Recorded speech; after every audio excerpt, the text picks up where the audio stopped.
Okay, and we're live again. It's been so long. Totally. Okay, bing bong.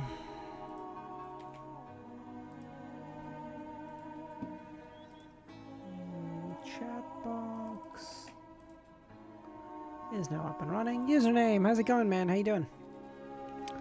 Whew.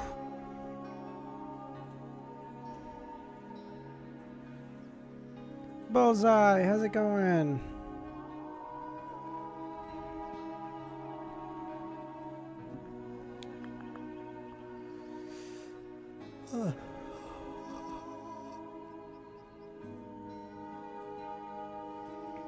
Okay, what are we playing? By the way, did you watch the Donghua interview when Easy did, or did... No, I left username, I wasn't there. No, I haven't seen it. I haven't seen it.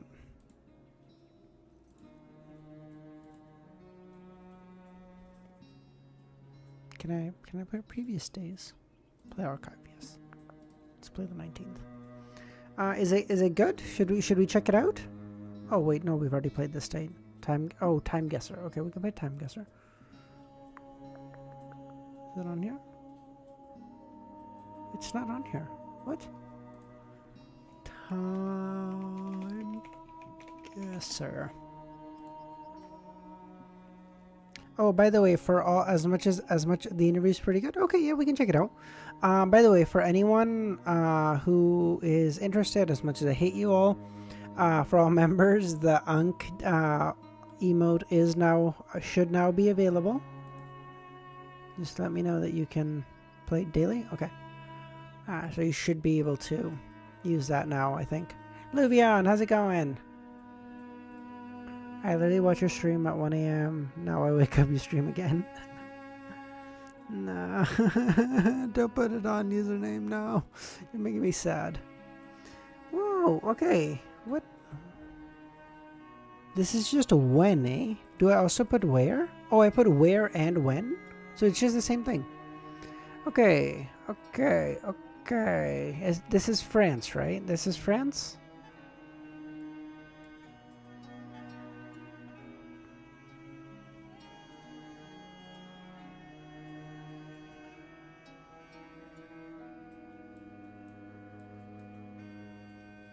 Where and when, like I said, same thing, but it was just the first one. Okay, cool. That is France, right? Okay, that's what I thought. Better UI? I don't know. They're both fine. I don't really have a...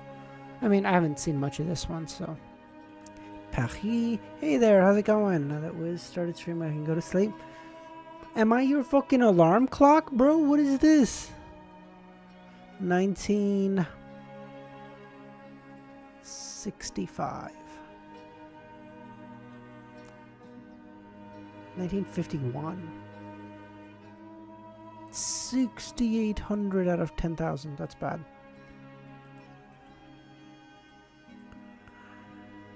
Okay.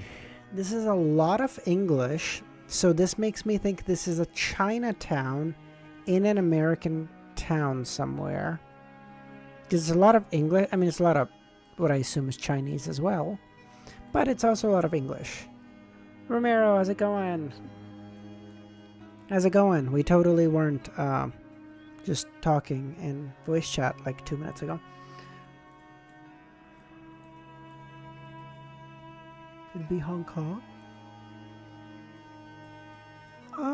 That's actually a good point, because these cars don't seem American at all. That's actually a good point. This could be Hong Kong. A lot of English. Hong Kong would make sense too. Let's go Hong Kong. That skeleton hunt was a bust. Hong Kong in the early 80s. That's really good. Username, thank you. I was gonna go with Chinatown in like the US. Thank you. Capital. Harled Lloyd, the cat's paw.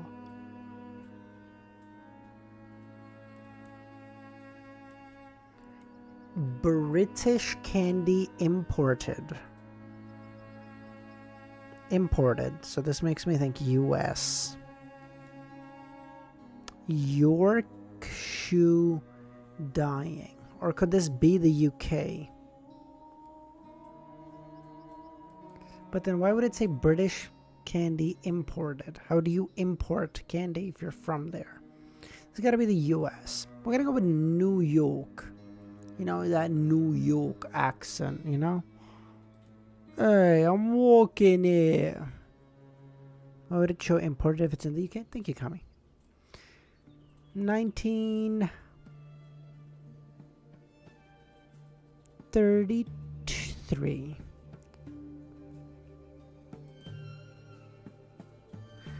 Fuck, it's Vancouver?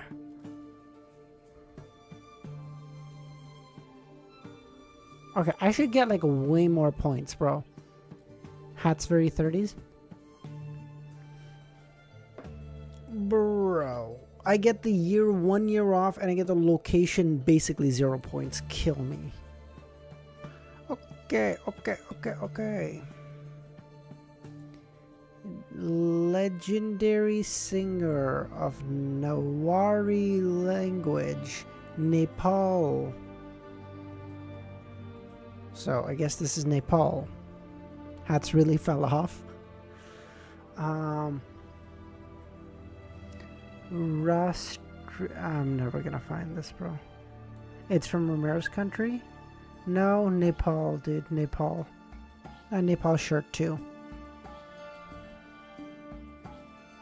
Seems recent. Seems recent. Nepal flag, where? Where do you see a flag? In yellow. Oh, yeah. I just saw it said Nepal. I didn't even. Okay. Nepal. It's right around India. I know that. Ah, here it is.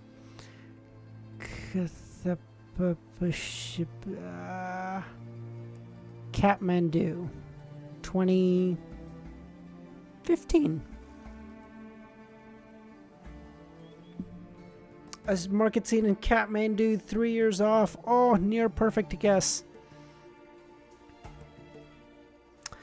Kamala Harris. But this doesn't look like the US. JSA, Joint Security, South Korea? Across close to the DMZ, if I guess? North Korean border? Ah, okay, nice.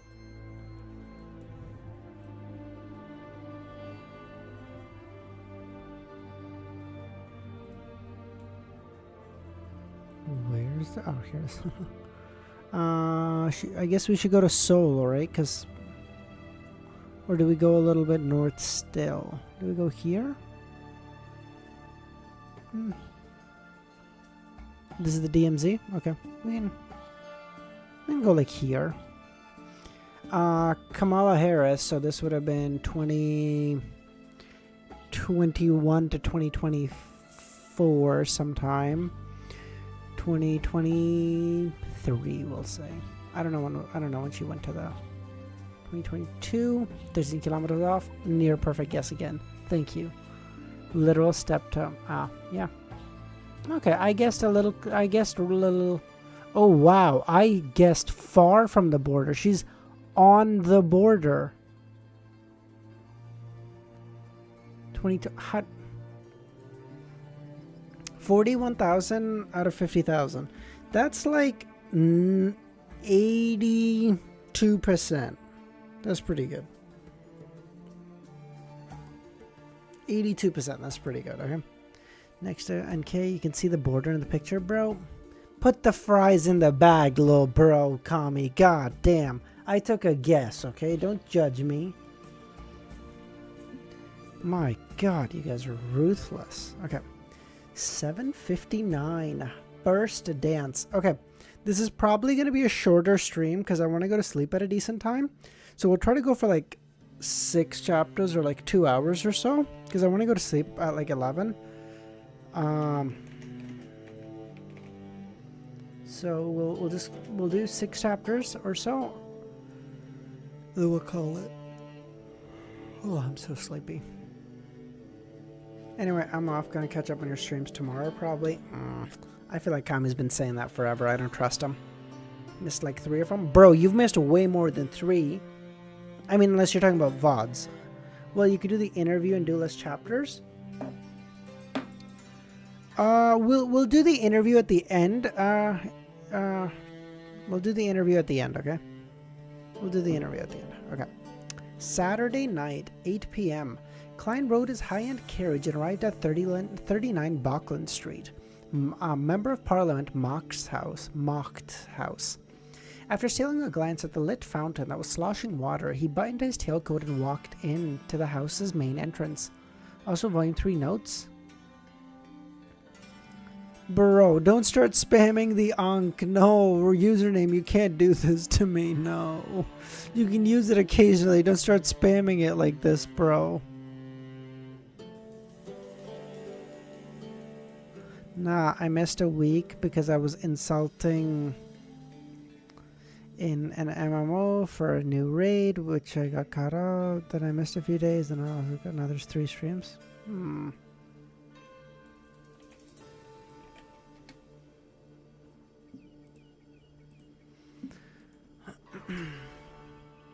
Richardson held an exquisitely packaged bottle of Southville Red and followed closely behind his employer.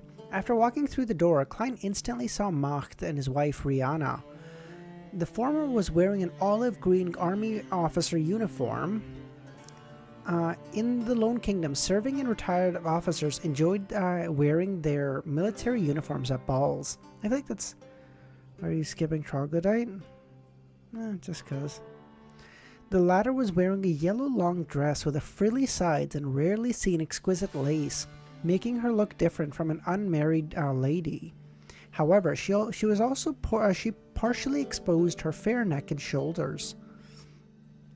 Klein took the bottle of Southville Red from Richardson's hand and handed it over to Member of Parliament Macht before saying a bow. Sorry, I'm a few minutes late.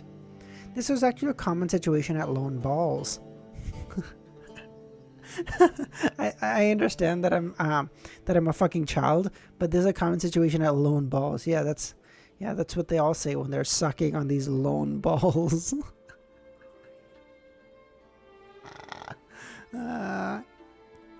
Klein would rather be late by a few minutes than early. This was because the masters of the house might still be busy with final preparations. It was the worst time for them to entertain guests. But of course, one had to ensure they weren't late by more than 10 minutes. If Wahana hadn't specifically taught him this, Klein definitely would have come early as a form of respect. It's fine, the ball hasn't even begun yet.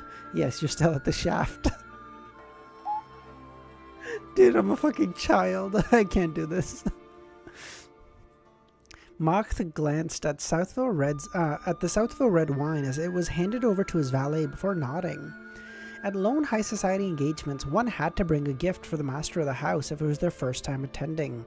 Alcoholic beverages were the most welcomed, but one had to keep in mind that the first gift should be something locally produced. After greeting... I was thinking about ball and shaft. After greeting Macht, Klein turned towards Ma'am Rihanna and saw that she had her right hand slightly raised. Hence, he took a step forward, lifted her palm, and bent her back to kiss it. You illuminate the entire ball. Just one of them.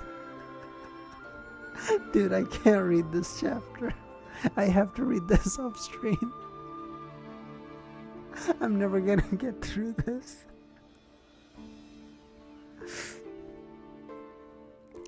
Then, the couple led Dwayne through the corridor and into the main hall where a pleasant tune was echoing. After taking a few steps forward, Maury Macht pointed to the lady in a sky blue dress.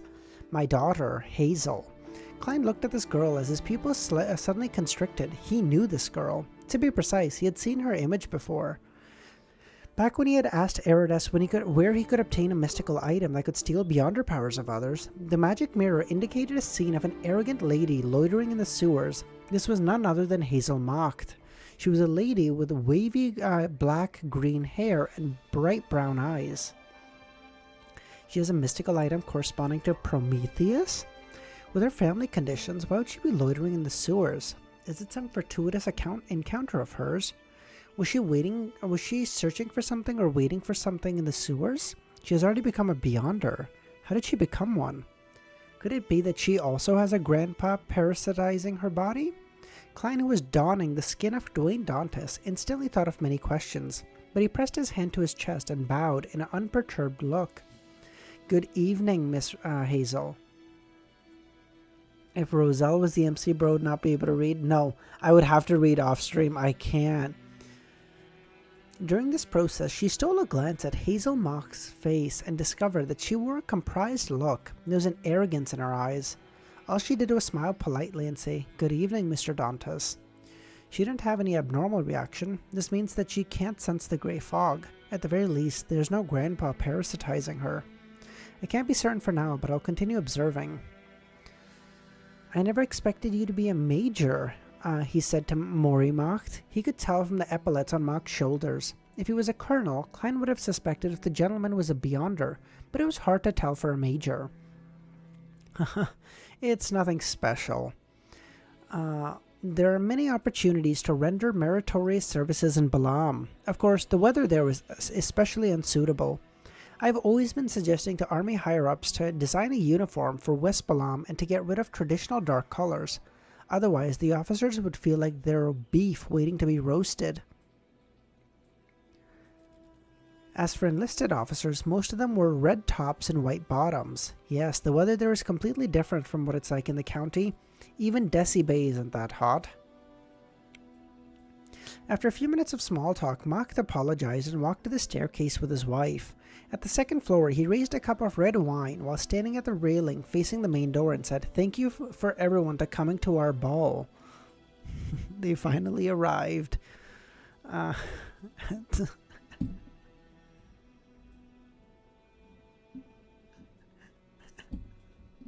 my god. That's what he says to his wife. "Thank you for coming to my ball." I actually can't do this.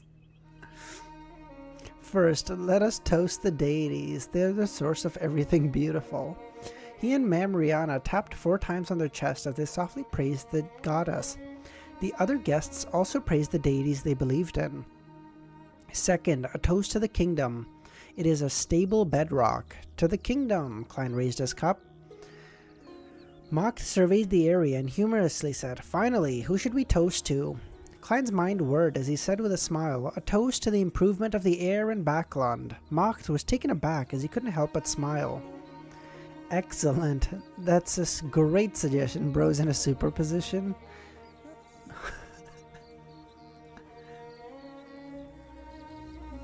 Oh, I see it. They always come to my ball. You can. It's fine. I had it set to top chat, and that was not very top chatter of you username. I just set it to live chat, so you can say it now. Unhinged, how's it going? Oh my god, this is totally the type of chapter Unhinged would love. Oh my god, this is great. Excellent. That's a great suggestion. A toast to the improvement of Backland's air. This is a symbol of us living better lives. Cheers. The fixing of the atmosphere pollution had always been one of his political ideas as a House of Commons member. He had ultimately been pushing for the corresponding bills, but he had played a significant role in the improvement of the environment. Therefore, toasting to the improvement in Backland's air was equivalent to toasting to himself. It was more euphemistic and more above board. All the guests echoed in a spirited burst as they finished their drinks in their hand. Right on the heels of that, Member of Parliament Macht raised Mam Rihanna's hand, and they went down to the hall. They began the opening dance. All the gentlemen present began finding their partners to dance with. Klein took another cup of champagne as he leisurely sized up the guests. Mam Mary is here too. Mam Mary had formerly hired Sherlock to investigate her ex-husband. She's a member of the Nationalistic Atmospheric Pollution Council, so it's normal that she has a close relationship with Member of Parliaments. He retracted his gaze and looked elsewhere. He saw Hazel Macht, holding a cup of white wine and standing to the side. She wore a clear smile of alienation as she watched the gentlemen lock onto their targets to invite them for a dance. This lady looks pretty good. She's dignified and pretty. Your microphone is blinking. Doubt it. She should be the star of the ball, yet with people yearning to invite her to a dance, yet she exudes that look of arrogance, looking down at people, making any gentleman who looks at her look to another target. I've seen this look in the eye of certain beyonders as well. They no longer think of themselves as mortal. They often have a sense of superiority when facing ordinary folk. This implies that Hazel is likely a beyonder. That's right. If she isn't a beyonder, how would she dare loiter in the sewers? She's from the marauder pathway, but how is she to act as a marauder or swindler with such arrogance? It's hard to imagine. No, you can totally swindle people with arrogance. That works just fine. In fact, it actually works better because then people believe your lies more because they're like, oh, they're so sure.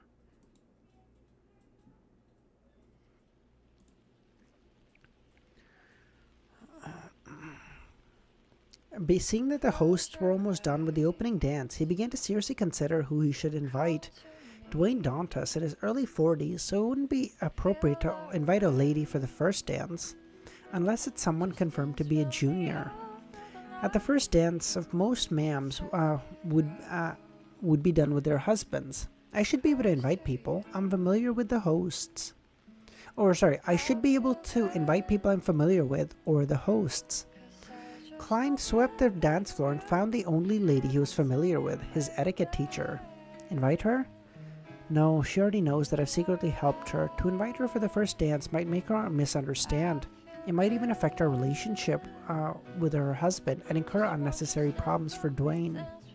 It's not like I'm Emperor Roselle, who has a penchant for wives of others. I find lying to someone's face easier than online. Are you trying to imply that you lie somehow more in real life than you do online? Unhinged, your lie to talking ratio is like 80%, bro. You're telling me in real life someone says something to you and you just don't ever respond with the truth? They're like, hey, how's it going? You're like, my dad died. And they're like, holy shit, really? Nah, I'm just fucking with you. Okay, no, weird joke. No, it's not really a joke, man. You know, I've just really been down recently. Oh shit, like what's going on, man? Nah, I'm just fucking with you. Like, holy fuck. No, he has a penchant for everything. In short, I should avoid creating gossip. Klein shifted his gaze and heard the music change. It was from a mellow melody to something brisk. It was a piece of countryside music popular in central Lone. It was well liked by nobles and often used for the first dance. Klein noticed that no one approached Hazel. She's one of the hosts of the ball. Besides, I can observe her at close range. If she really is a beyonder of the marauder pathway, it implies that the grey fog is able to converge beyonders from neighboring pathways of the seer. Klein gently nodded as he walked to the arrogant lady. Miss Hazel, may I have the pleasure of a dance with you? It would be my honor. She extended her palm.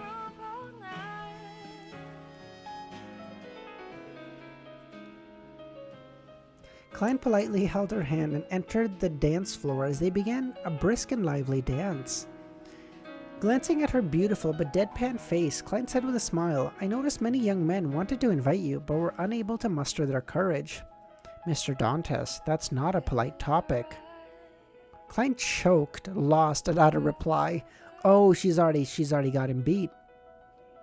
Holy shit, she's like, oh, you fucked up. You broke the 7th rule of etiquette. What a fool. And that's why I'm not even gonna acknowledge it, Unhinged. All I'm gonna say is just remember, okay? Just remember the boy who cried wolf.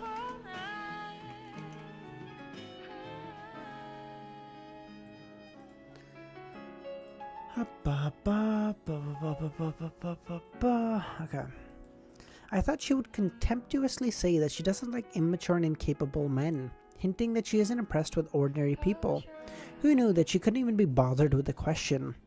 This sense of superiority will easily lead to a loss of control for subsequent advancements.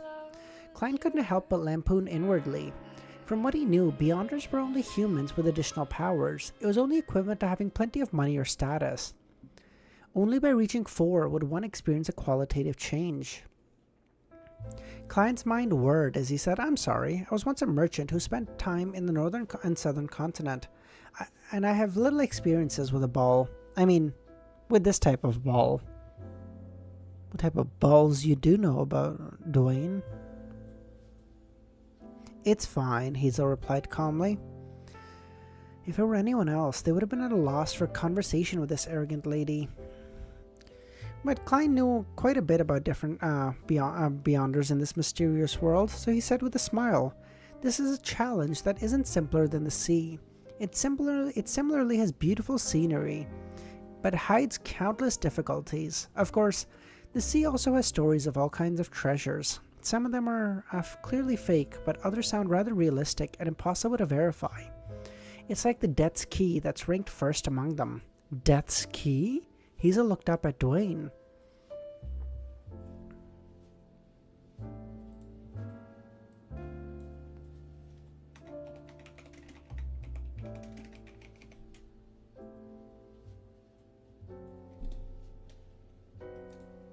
Okay, how's that, Luvian? Let me know how you like that title.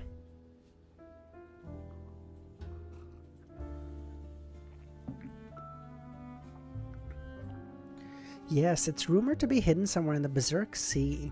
He used the legends he had heard back when he boarded the White Agate, as he added more detail he had heard during his adventure. During this process, he couldn't avoid mentioning the 4 kings and the 7 pirate admirals. Oh wait, actually, I think this is better. Hold on.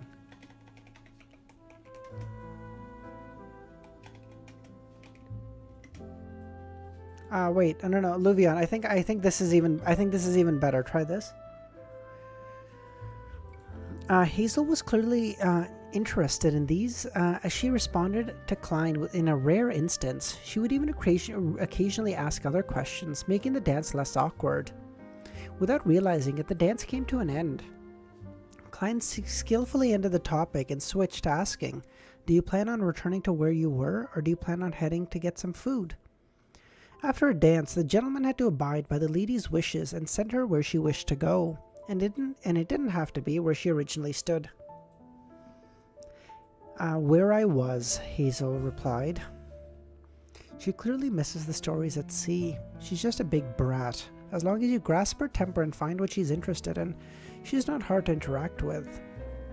As for him, he acted casual, and he walked to the side of the long table that had all kinds of food placed on it.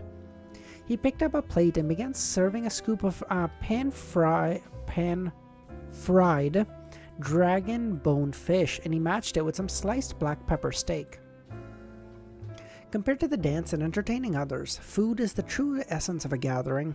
As Klein thought, he worked hard, trying to make his appearance while eating appear elegant enough. At this moment, he saw Mary walk over. When Klein saw her glance at him, he politely smiled and with a nod as a response. "How may I address you? I haven't met you before at the ball and banquet hosted by Member of Parliament Macht." Perhaps it was because of Dwayne Dantis' grey sideburns and deep blue eyes that he was very charming. The ordinary-looking Ma'am Mary with high cheekbones took the initiative to ask. Klein laughed. "Ha ha ha. I'm simply a merchant who has returned from the Desi Bay. Dwayne Dantis. I live on the street. Ma'am, do I have the honor of knowing your name?" Mary Schott, Coin Company's executive director. She didn't mention that she was the biggest shareholder of the company, or mention that she was a member of the National Atmospheric Pollution Council. This was a loan-styled euphemism. Mary Schott. She has taken up her original last name. Right, she is already divorced. Klein silently thought to himself and said, "I know of this company. Its main business is with anthracite and high-quality coal. It has expanded rapidly in the past few months. To be frank, I don't have intention of investing in it, but I don't seem capable of competing with the rest. And with the atmospheric bill passed, there was a drastic increase in the demand of anthracite and high-quality coal. Coin Company managed to develop itself in ways that exceeded its past efforts. Its overall valuation exceeded £250,000. Klein wasn't shooting his mouth when he was talking about investing, but he believed that this industry would become even more important in the coming years. Mary was always proud of the National Atmospheric Pollution Report she pushed for, as well as the development of the Coin Company, so she couldn't help but smile. This is because people are beginning to pay attention to the environment. As it gets better, trouble will also increase as a result. Watch Audrey buy the whole industry. Audrey was like, yeah, I was kind of bored, you know, like I was scrolling through the, not scrolling, I was reading through the news. I was going to say like scrolling TikTok or whatever, but that doesn't work. I was like reading the newspaper and I kind of saw this. I thought it looked cool, so I just bought it.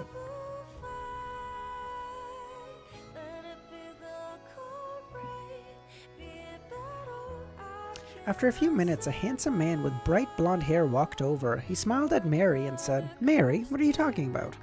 "Hibbert, this is Dwayne Dantis from Desi. His experiences at sea in West Balam are truly interesting." "Dwayne, this is Mr. Hibbert Hall, the eldest son of Earl of East Chester. We must be calling him Lord, but he prefers people to address him as Chief Secretary. He's the Chief Secretary of the National Atmospheric Pollution Council." "I've heard you mention him before." Of course, that was when the identity of Sherlock Holmes was still active. The Earl of East Chester is a major noble in the nation. He's considered top brass when it comes to high society. Klein politely bowed. "Please permit me to convey my thanks as an ordinary citizen. The work of the National Atmospheric Council has allowed us to live in better environments. This is all thanks to the hard work all of us have put in." Mary said with a smile, "Dwayne, don't mention such matters again. You will make Hibbert arrogant." "No, I'm just joking. He's more humble than all the noble children I know. He must be having he should be having a vacation in Eastchester County fief at this time, and spending his time hunting with his friends. But he immediately returned after I sent him a telegram informing him I was invited to a ball by a member of Parliament. It's not only for this ball. I have other things that require my attention, like the shaft. No, wait, sorry. Hold on. My father, Earl Hall, will frequently commute between Backland and our fief before June," Hibbert answered. When Mary heard that, she asked in passing, "Is there anything still keeping you back? Why are you leaving Backland?" "Most of my work has already been completed. There's only one matter left. My sister Audrey is very interested in Backland Bike Company's 10% shares. She hired a specialized team in the negotiations, and I'm responsible for overseeing them." What a coincidence. "I also found a team to attempt to purchase the 10% shares, but I only managed to offer up to £9,000. I wasn't able to compete with the other competitors." Hibbert glanced at him. "You have good taste." He didn't mention how much his side's bid was, to prevent competitors from participating again. £9,000. Mary silently muttered, realizing that she had underestimated Dwayne's wealth. At this moment, the music for the third dance sounded.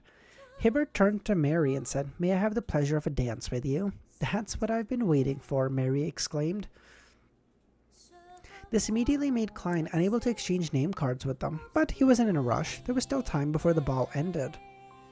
After getting another plate of food he enjoyed while looking at the dance floor. Okay, you know what? Give me 1 second. I just need to... I'll be back in 1 second, okay? Fuck, something's really bothering me.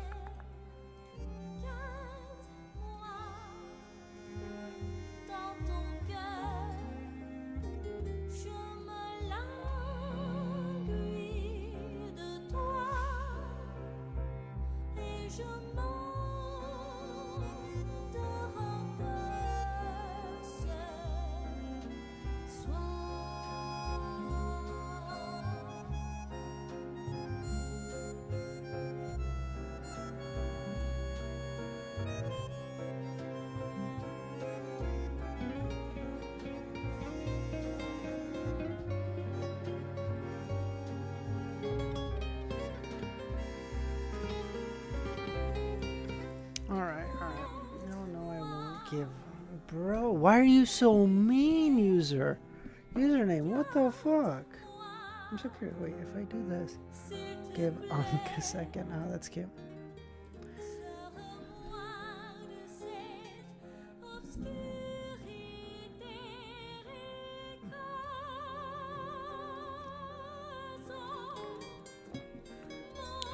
During this process, he noticed that the Member of Parliament Mocked and Ma'am Rihanna were mingling with different guests from time to time.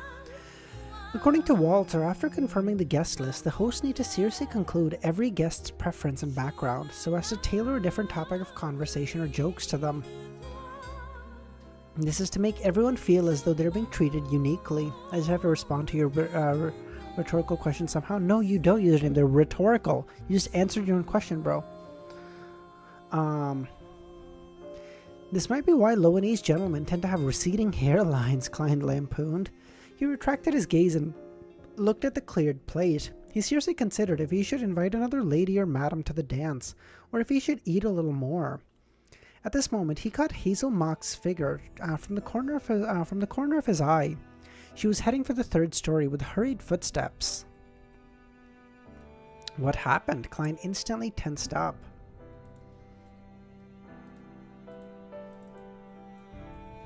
Cuttlefish's favorite thing, actually. Okay, if we go at this... someone said... Thunder, you said 765 is a cliffhanger. Is 766 a good place to leave? I don't want to read too long tonight, because I want to go to sleep at like a reasonable hour. So let me know if 766 is a decent place. Hello everyone, who is the first sign? Ankh that ponders and drinks tea. Just some guy. How's it going, man? It's bad too? Okay, fuck it, then we'll just stop there. I don't care. Not a good place? Okay, well, you know what? Argue amongst yourselves at that point. I don't know. He had experienced too many accidents in the past, and he knew that he found himself involved in beyonder matters. Upon encountering something similar, he couldn't help but be on alert. It did resemble some form of post-traumatic stress disorder. After seriously watching Hazel Mock's figure disappear from the staircase, Klein sensed that she was only in a hurry and wasn't panicking. This meant that she has the matter under control. Besides, Mock is a member of Parliament, a member of high society just below the nobles. There should be beyonders protecting him. Yes, Earl Hall's eldest son is here too, so his bodyguards must be beyonders too. Unless one has a mind to sacrifice themselves, no one would dare create an accident at this ball. Klein calmed down and made another guess regarding Hazel's situation. She was rushing to resolve the negative effects of a mystical item. The question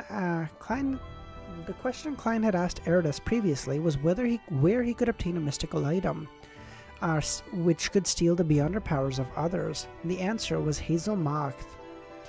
Thinking back to the dance, Hazel's image rapidly reconstructed in Klein's mind with different accessories as his focus. Hair ornaments, earring, necklace, brooch, fishnet, gloves. Which could it be? He saw his etiquette teacher, Wahana Hyson, approach him with a plate. The lady was dressed in a red dress. She didn't look tawdry. She looked at Dwayne and said, "I noticed that you don't enjoy drinking." I've once missed an important matter as a result of drinking. Klein randomly fleshed Dwayne's character. Of course, he knew how to restrain himself. He didn't just use faceless powers to remove a finger to prove how determined he was when making a former oath. What? Your past is filled with mysteries. This is fatally attractive to young ladies, Wahana said. She didn't continue on the topic as she said, "I forgot to tell you, the problem that my husband faced has been resolved." Klein picked up a glass of champagne and said, "This is something I'm very happy about. Congratulations." He didn't mention anything about him helping in secret. Wahana gave him a deep, penetrating look as she raised her cup in her hand. Cheers. Klein character building on the fly. That's what we all do, man. Anyone ever ask you a question, you come up with a fake answer on the spot, and it's like a decent answer, and you're like, am I psychopathic? What the fuck?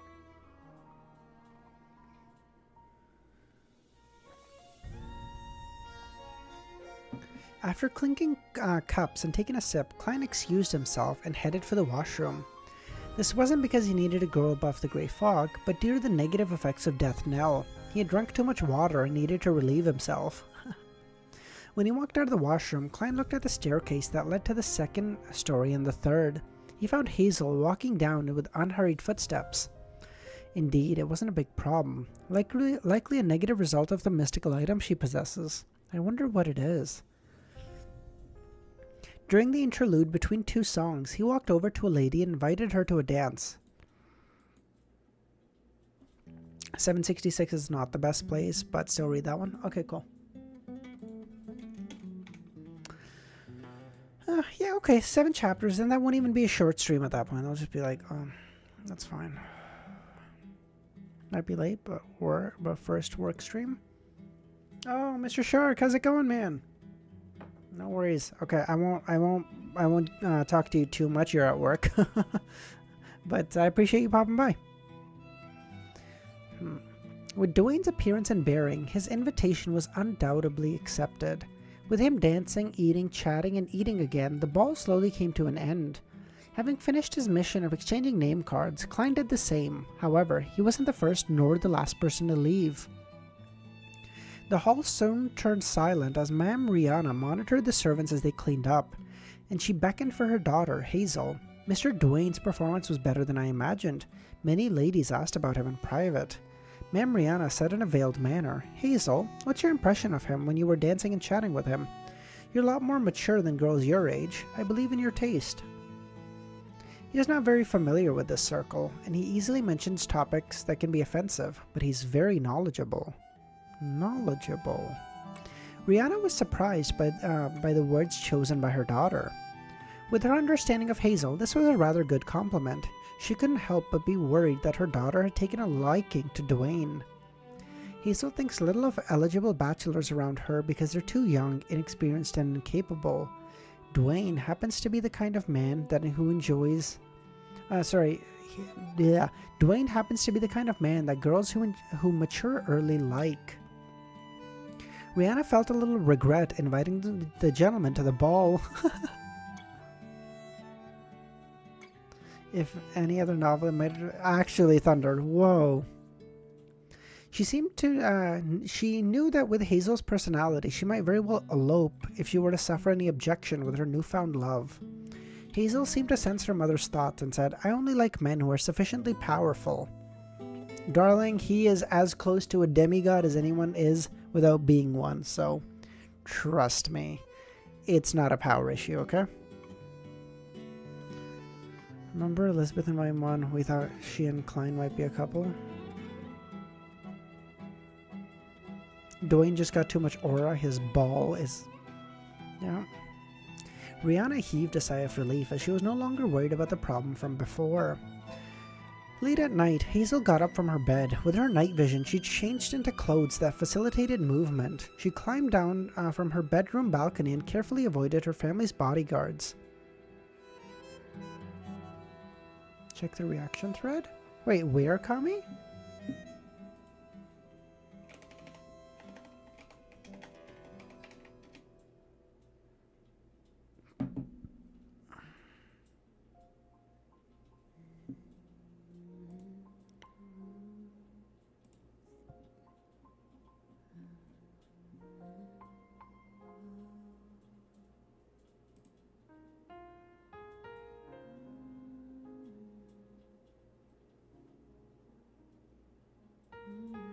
Oh, not me. Okay, never mind. Hazel adeptly moved the manhole cover and climbed down before closing the cover from underneath. Nearly 45 minutes after, she moved the manhole cover again and returned to the shadow of the streets. At this moment, Hazel saw a shadow nimbly flip into a nearby garden. Unit 160. It was none other than Dwayne's residence. On the manor's third story, Klein was once again awoken from his sleep due to his intuition. He had the urge to capture the infiltrator that disturbed his sleep and feed it to creeping hunger. This time, he directly opened his iron cigar case and released his wraith marionette. Signor, in his dark red coat, first walked into the full-body mirror before leaping to the oriel window in the valet's room. He observed Richardson and saw the valet sit up as he looked at the door with fear and anxiety.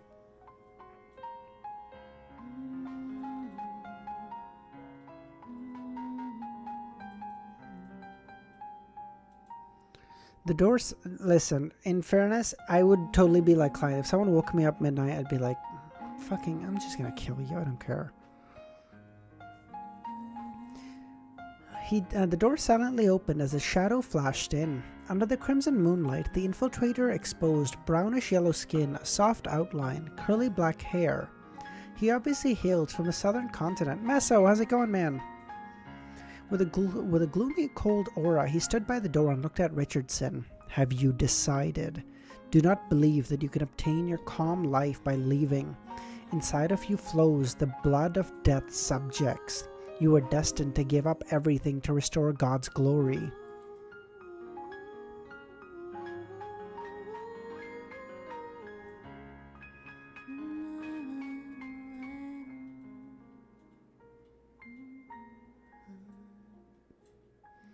Think about your deceased mother. Think about the insults you once suffered. Do you wish that your child will grow up under the same contemptuous looks of others and be a servant forever? But what can I do? Richardson lowered his head.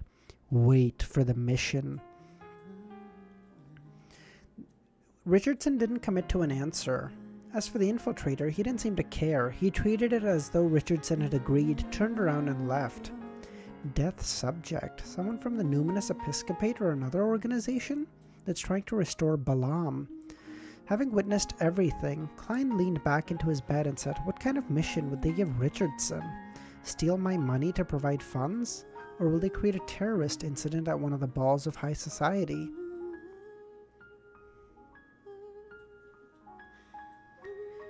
You were one of Death's subjects. That's interesting. What does that mean? Or sorry, inside of you flows the blood of Death's subjects. What is... Okay, that can mean two things. That can either mean his lineage extends back... Well, no, either way. His lineage likely extends back to one of the royal families underneath Death in the southern continent. And they, like maybe he was like an angel family of under Death or something. You know what I'm talking about? And if that's the case, then they probably want him to help in their like artificial death process or whatever. And how? I don't know. But I'm just guessing. At that moment, the infiltrator had climbed down the balcony, passed through the garden, and flipped through the perimeter fence. Suddenly, he saw a figure pounce over from his left. Remember in the Fourth Epoch, the southern continent's only god was Death?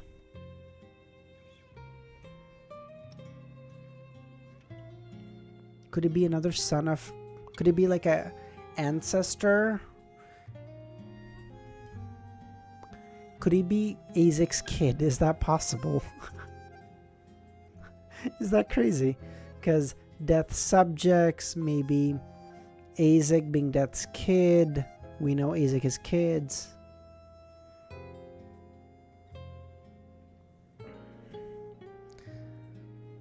Suddenly, he saw a figure pounce over from his left. He dodged as he clenched his fist and threw a punch. The punch hit the black figure, but it pierced straight through. It was as though he had struck a shadow. Meanwhile, he suffered a heavy blow to the back of his head as he fainted. Hazel's figure suddenly surfaced behind the infiltrator as she wore an excited look. It was as though she had completed a successful scam. She quickly reined in her emotions as she maintained her arrogant demeanor. She turned to look at the metal gates of 160 Bauckland Street. This girl bent her back and held the infiltrator by the arm as she dragged him to Dwayne's doorstep. Immediately after, Hazel let go of her left hand, cleaned up any traces, walked forward with her chin lifted, and pulled at the doorbell. Then she quickly departed, heading straight to home in the shadows. On the street lamp outside Unit 160, on the black metal gate was a piece of glass. It reflected a figure wearing a dark red coat and a hat. It had seen the entire process. How do I deal with this? Klein was stumped. He knew that Hazel was doing a good anonymous deed for her neighbors to finish off an infiltrator. But this way, if his butlers were to make a report, the matter would be investigated.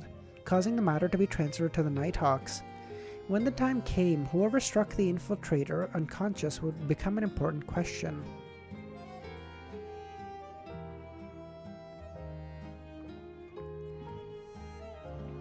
If Klein were an ordinary person, it wouldn't have mattered. He could allow the Nighthawks to carry out their investigation. However, not only was he a powerful Sequence 5 Beyonder, but he was also scheming to steal an item from Channis Gate. He didn't wish for any external setbacks, or he would have to change identities again. Really? I would have thought it would be the other way around. I would have thought, being such a good, pious believer, they would have invited him into... They would have invited him in, and then maybe that could give him the opportunity to steal from inside Channis Gate. To be frank, his earliest solution was to find a way to terminate Richardson. However, what he had heard changed his mind a little. If he were to terminate Richardson, it would be equivalent to pushing him into the abyss, despite his desire for a quiet life. It would force him to mix with those people. Unfortunately, Dwayne has a mission. Otherwise, helping him in passing wouldn't be difficult, Klein sighed. 10 seconds later, the unconscious infiltrator suddenly stood up, cracked his neck, and hid in the nearby shadows. At this moment, Butler Walter walked out of the house's main door after hearing the doorbell. 762. Remember, this is the Nighthawk at the Capitol of Lone? Nah, Klein would win.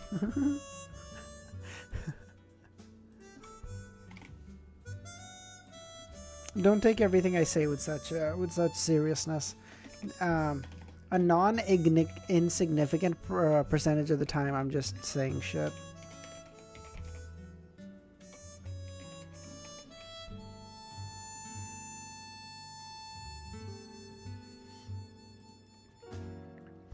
At the gates, Walter used the light from the street lamps and discovered that no one was outside. For an instant, Walter suspected that he heard wrong and that the doorbell hadn't rung. Nah, Klein would fuck shit up and switch identities. Dude, he would be so mad if he spent this much money into an identity and just had to leave empty-handed. Holy fuck. I think Klein would lose control on the spot. He composed himself and quickly walked to the servant quarters at the back of the compound. He found a few servants and got them to carry double-barreled hunting rifles to begin patrolling the main building. Walter didn't immediately get the police because nothing had happened. The doorbell from earlier might have been a prank.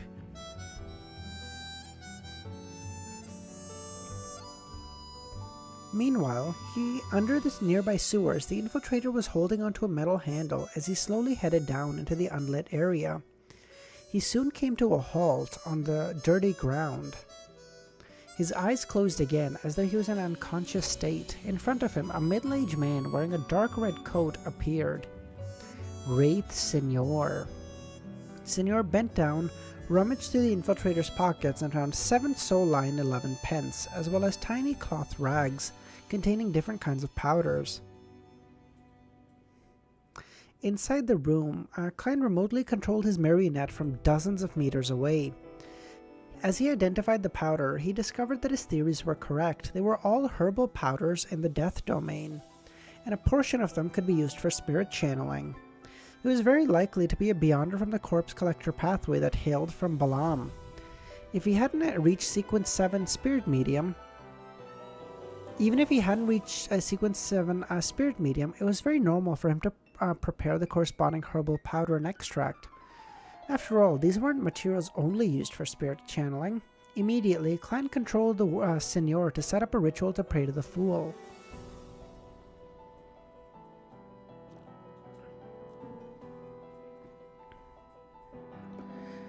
Then he went above the grey fog to respond, allowing Senor to complete what followed. After doing this, he returned to the real world and continued controlling Senor, allowing him to channel the spirit. Passing through a storm of glimmers, Klein saw the infiltrator spirit. "What's your name? What faction do you belong to?" Senor asked in a deep voice. "Goroptos. I belong to the Black Skeleton Gang." Black Skeleton Gang?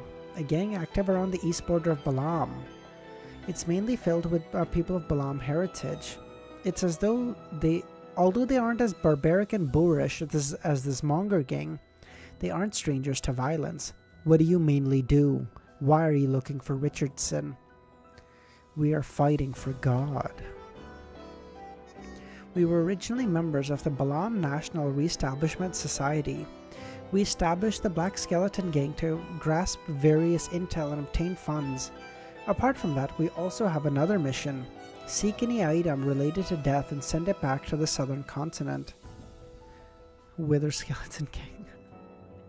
This time, we obtained verification that in Earl Wolf's collection is a mask taken from the Eggers family mausoleum.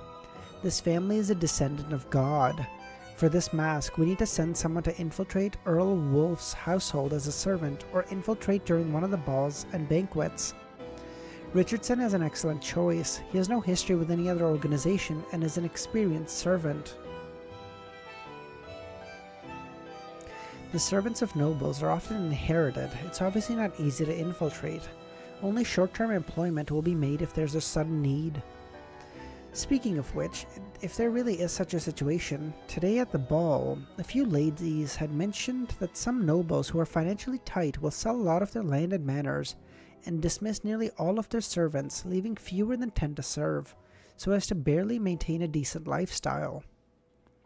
When there's a large-scale banquet or a ball that require manpower, they would hire a bunch of temporary workers to keep a front.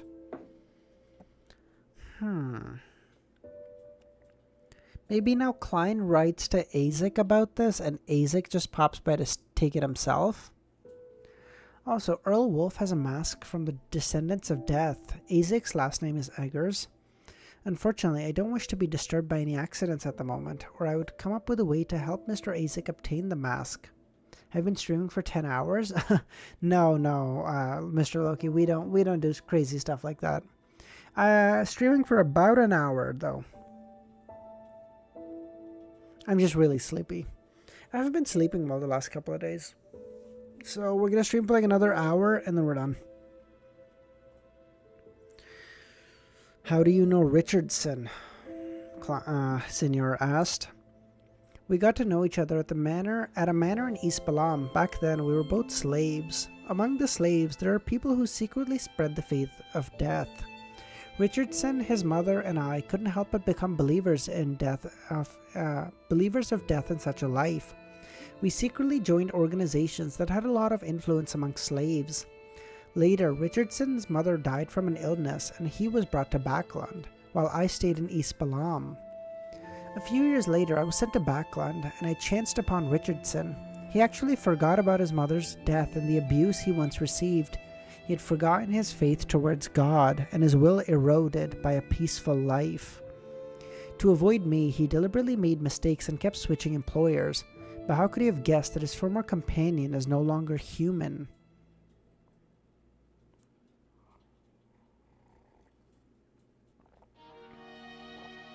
What's the organization that is influential among slaves? The Eternal Life Society. Those who believe in death will obtain eternal life in the underworld once they leave the real world, filled with pain and sorrow. I guess this is going into notes.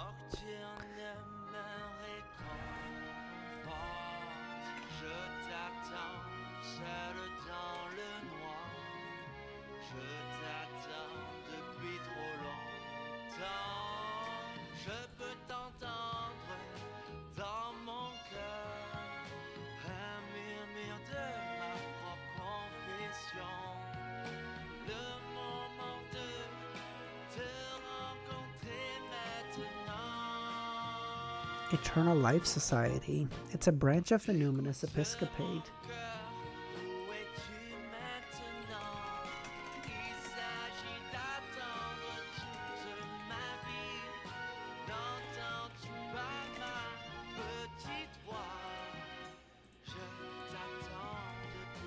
He continued controlling the Seigneur to interrogate the man, and he obtained plenty of information regarding Eternal Life Society, East Balam, and the Black Skull Gang. After finishing the spirit channeling and clearing up any traces, he waited 30 minutes before letting the wraith enter Godop's body, allowing him to climb out of the sewers and return to the shadows of the street.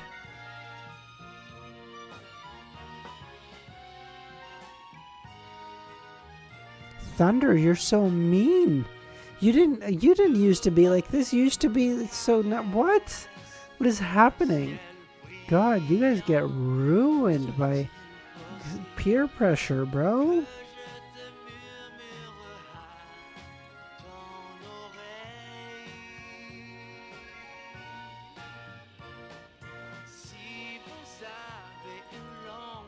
This is so mean. You guys are just watching the world on fire.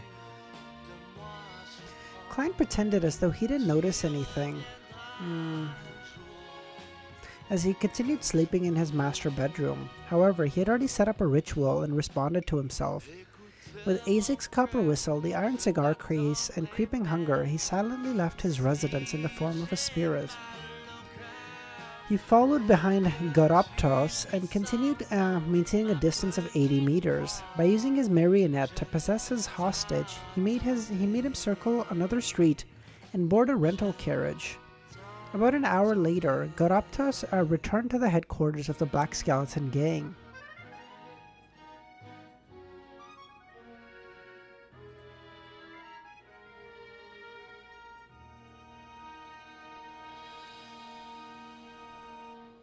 It's literally from Lies of P. That's such a what?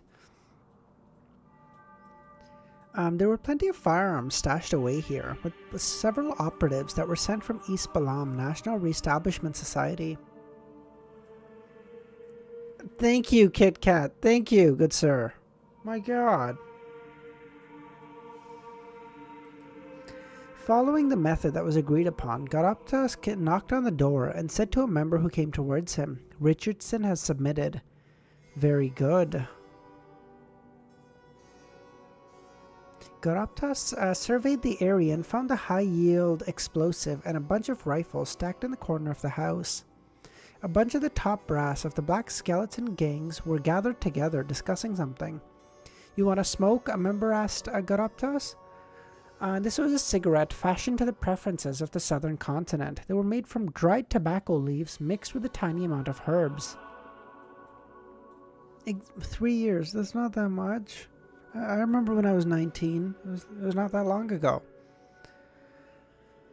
Goroptos received the cigarette and picked up a box of matchsticks from the table.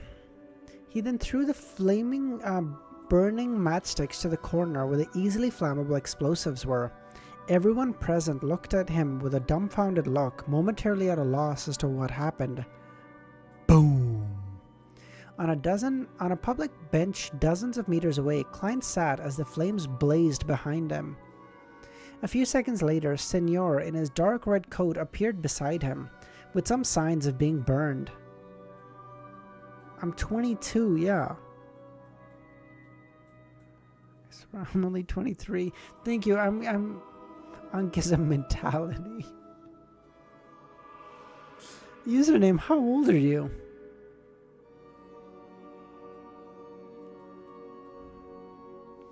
Unfortunately, I won't be able to pick up Beyonder characteristics, or it won't appear like an accident. It'd definitely be suspicious if the upper echelons of the Black Skeleton gangs don't have Beyonders. Klein sighed as he cleared any traces before ending the summoning and returning above the grey fog. They're only 1 year younger. I thought you were 25. No, I'm 22.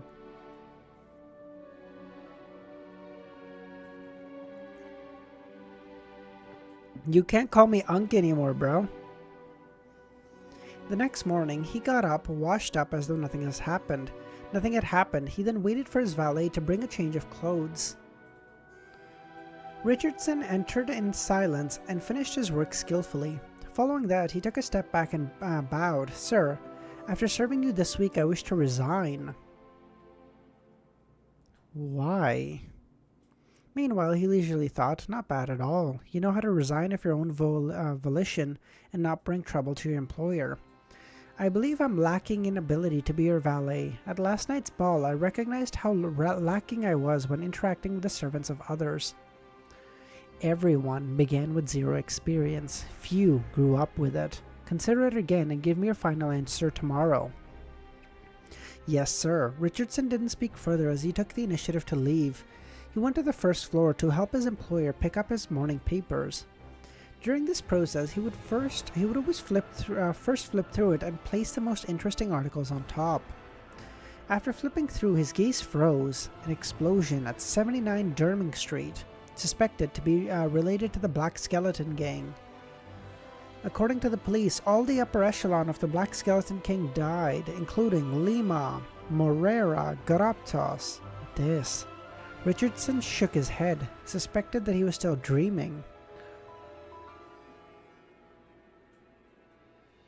You needn't be... Don't worry, kid. You're working for a really cool guy, okay? You're working for Mr. X. Whoa! From the Aurora Order?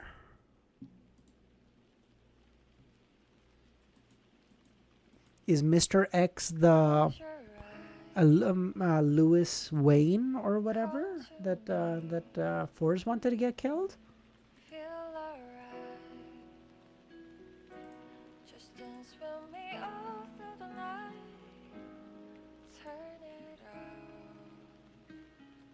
Oh, thank you, username. Wait, I just saw this. Hold on.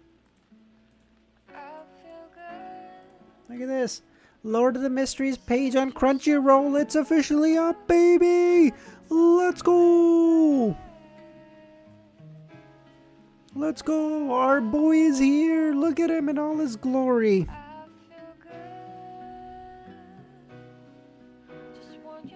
Just that you guys would like to know. Thank you, username. Oh, it's actually coming. It's fine. It's almost here, guys. It's almost here.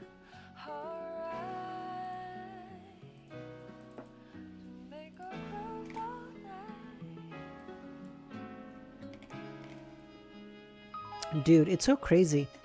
I am so excited. I can only imagine how you guys who have been waiting for years feel. Like, I've been reading this for 3 months and I'm like, holy fuck, it's finally happening. I can't imagine what you guys have been reading this for 5 years.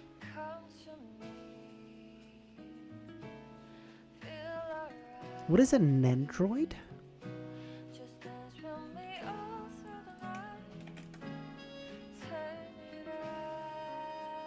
Oh, I see. Oh, I see what it is.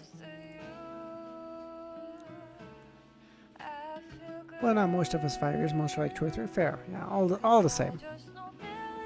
160 Bauckland Street. Chibi model? Thank you.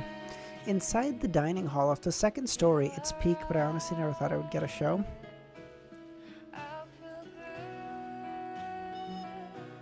And never say never, shark.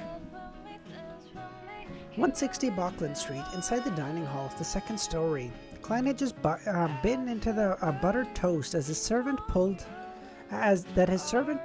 served him when his butler walked in. Walter bowed and said, "Sir, a person of unknown origins pulled the doorbell last night. As it was very late, I didn't wake you up and got the servants to patrol the area with hunting rifles. If you so permit, I'll visit the nearby police station to get them to reinforce patrol at night."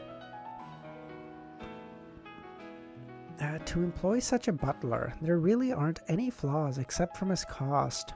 Very good. Klein replied. Crunchyroll is gonna make one of Klein? Oh, we're definitely gonna get one. Okay. 39 Bauckland Street, Member of Parliament Mock's house. Hazel entered the activity room on the second floor and saw her mother, Rihanna, chatting with the housekeeper. What happened? She asked. Someone rang Dantis' doorbell last night, Rihanna chuckled. A prank? Hazel asked. No one knows. Anyway, Dantis' butler specifically went to the police station this morning. It's best to have the police involved, Hazel nodded. But it's useless. No one knows who pulled the doorbell. Apparently there wasn't anyone there, Rihanna laughed. There wasn't anyone? Hazel was taken aback. That's right. Dantis' butler only seemed to ask the police to double their efforts at night. That's good news. Not a single person, Hazel responded. After a while, she left the room and returned to the third story. She couldn't help but clench her fist and swing it as though she was testing something. In between her brows, there was a clear look of puzzlement. Inside his bedroom, Klein saw a large pile of gold coins in front of him. There was a total of 4,000 gold coins. After a week of gathering funds, Cattleya finally completed the transaction for luck of scales. Apart from the gold coins, she also paid another £6,500 in cash. To be honest, having piles of coin is way more visually shocking than cash. This is true. Cash sucks, dude. Like, I mean, to look at, it's like, it doesn't feel like anything. Like, the max I've ever seen in cash was about 500 grand or so. And it's like this big. It's like, It doesn't even feel like anything. Given, like, I understand that in all the craziness of, like, you know, Twitch gamblers or whatever the fuck, that's not that much money, but to have in cash. But like, that's the most I've ever seen, and it was like this big. I was like,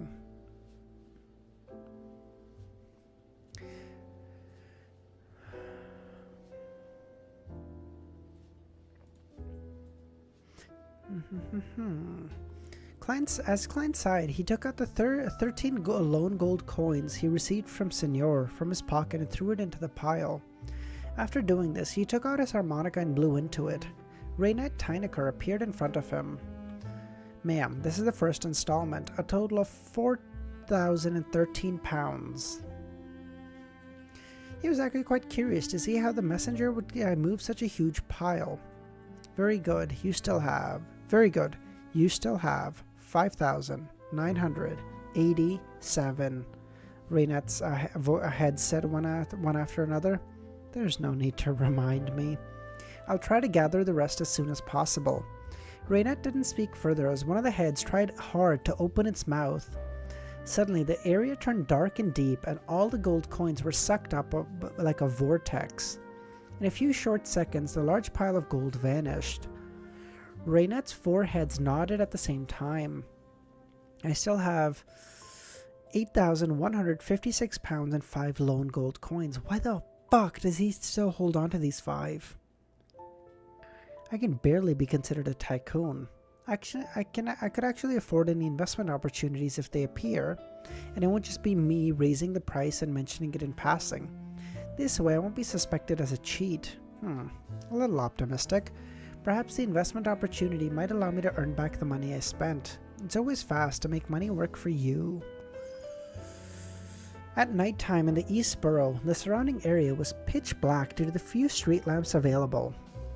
Along with many of them being damaged, it was as though there was countless monsters and criminals lurking within.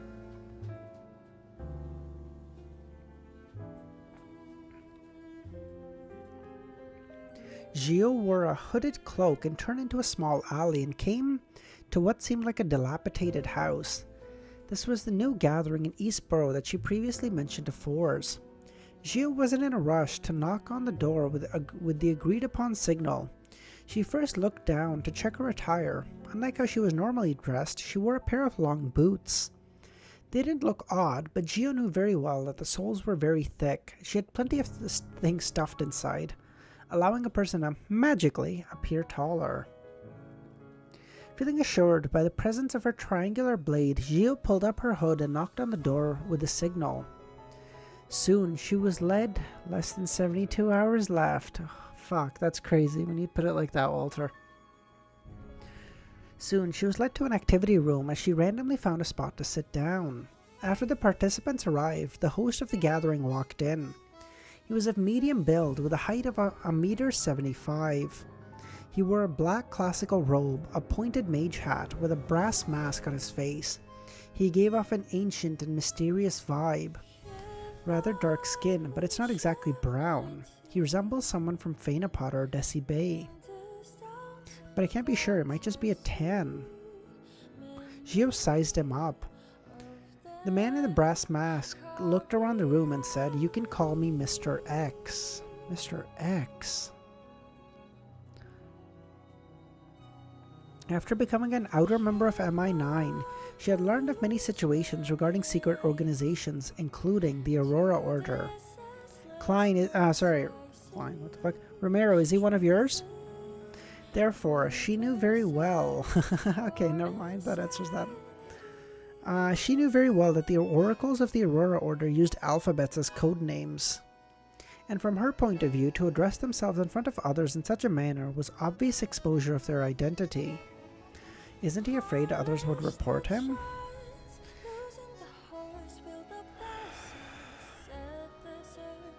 Ever since Mr. A vanished, there have been a few gatherings in Backland that had impersonators or gatherings hosted by his associates for their own benefits. The hosts were quickly reported and ended up arrested. No, it's not necessarily the case Mr. X is from the Aurora Order. Perhaps he's just like the others. If it's confirmed that he's an oracle, I'll report him. These people are lunatics. She didn't participate much, firstly because there wasn't any information or item of interest, and second because she was saving up for the interrogator potion.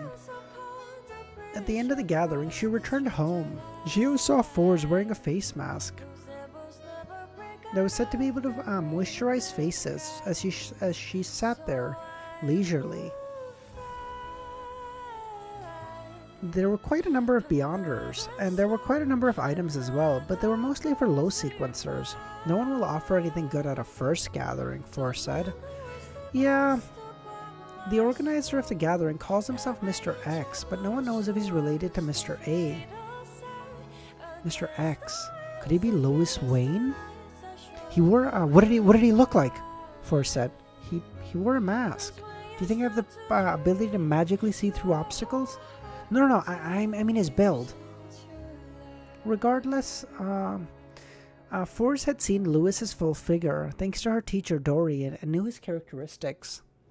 Regardless if he's related to Mr. A or not, isn't he worried that he'll be reported for having such a name? Gio retorted. After Force heard Gio's description and the portrait she had made with her sheriff powers, she was delighted. There was a high chance it was Lewis Wayne. Let's go. Oh, shit, bro. Klein's gonna kill a traveler, and then we can get the most peak power. Oh man, how long have I been saying this? I feel like I've been saying this for like 300 chapters. Holy fuck, yes! Peak! He's not afraid of being reported because he's a traveler. He can escape no matter what happens. Force silently mumbled. She stopped talking about the topic and switched to something else. Force is safe for now. We don't have to kill her. I mean, still keep leveling up her sequence. You know, like feeding a pig before the roast or whatever. You know, you got just in case we need a backup. Okay, what if Lewis Wayne gets away? We need a backup. Force is the backup. Her first thoughts was to report this to the various churches, but that would also include a tip-off that the target had the powers of travelers. Following that, she recalled her prior attempt to hire the World. Regardless, I should ask the World if he's free to take on the mission. I can't defend him. Upon recalling everything the World had done, Force couldn't help but shiver. After making up her mind, she checked that Gio was taking a bath and wouldn't enter anytime soon before praying to the Fool. Please tell Mr. World that the Aurora Order Oracle, Lewis Wayne, has appeared, and there's a high probability he's a traveler, codenamed Mr. X. When Gehrman joins the hunt, he doesn't let money run away. When Gehrman joins the hunt, no one gets away.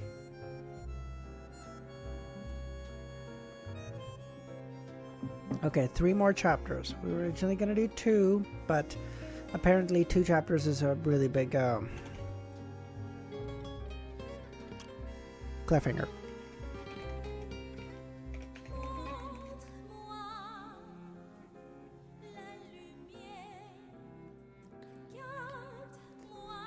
Klein was returning from the cathedral to Bachland Street on his carriage when he heard the pleas. A female, nothing urgent. He made a rough judgment and didn't immediately head above the grey fog. Sweeping his glance at the lamps that were dispelling darkness, Klein raised his cup to his wrist to take a sip. Richardson noticed after he said, "Sir, I've thought it through. You're very right. Thank you for giving me this chance to grow."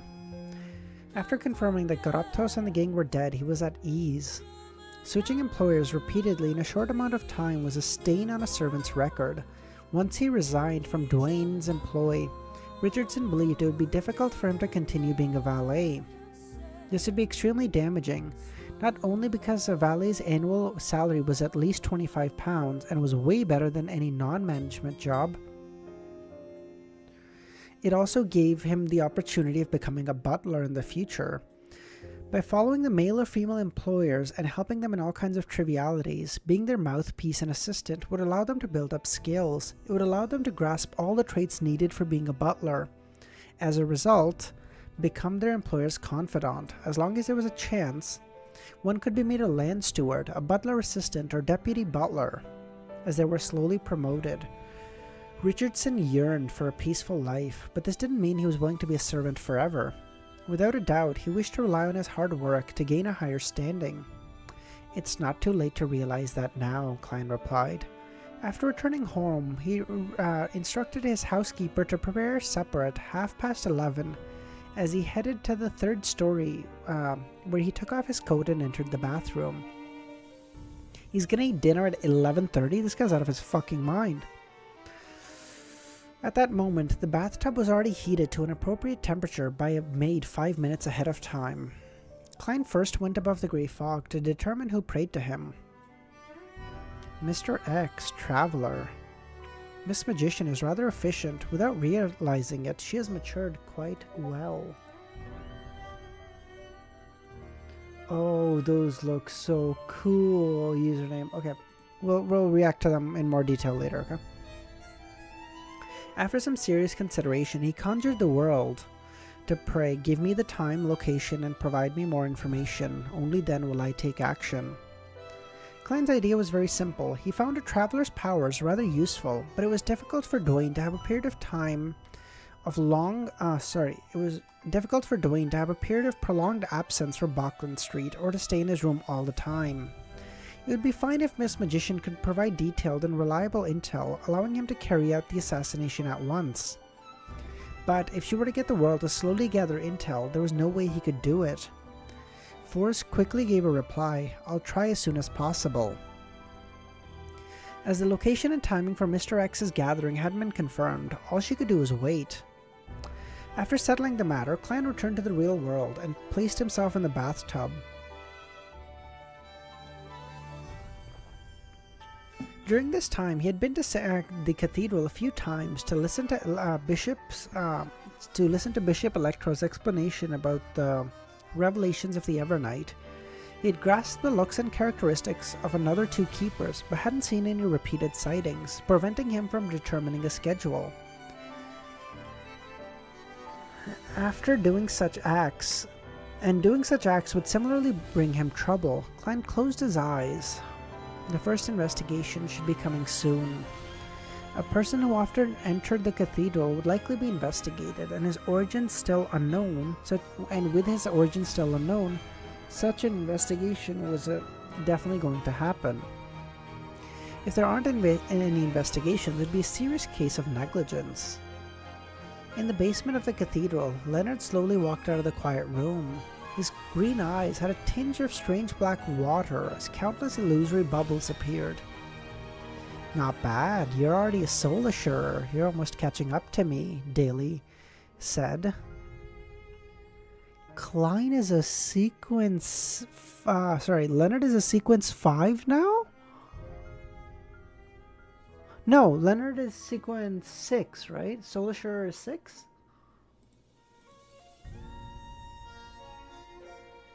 No, Soul Assurer is 6, sorry. Soul Assurer is 6. She was still wearing her hooded black robe with blue eyeshadow and blush. She had quite an uncanny sense of beauty. When Leonard looked at this familiar lady, he found her bearing even colder than before. "Clearly, I'm still very far from you. You should be able to advance to gatekeeper, right?" Leonard didn't act too casual in front of Daly. This was because if he attempted to make any jokes, the one would eventually be left blushing, and embarrassment would definitely be him. Gatekeeper was sequence 5 of the death pathway. Do I know this? I know this name, right? Yes. I got so lucky.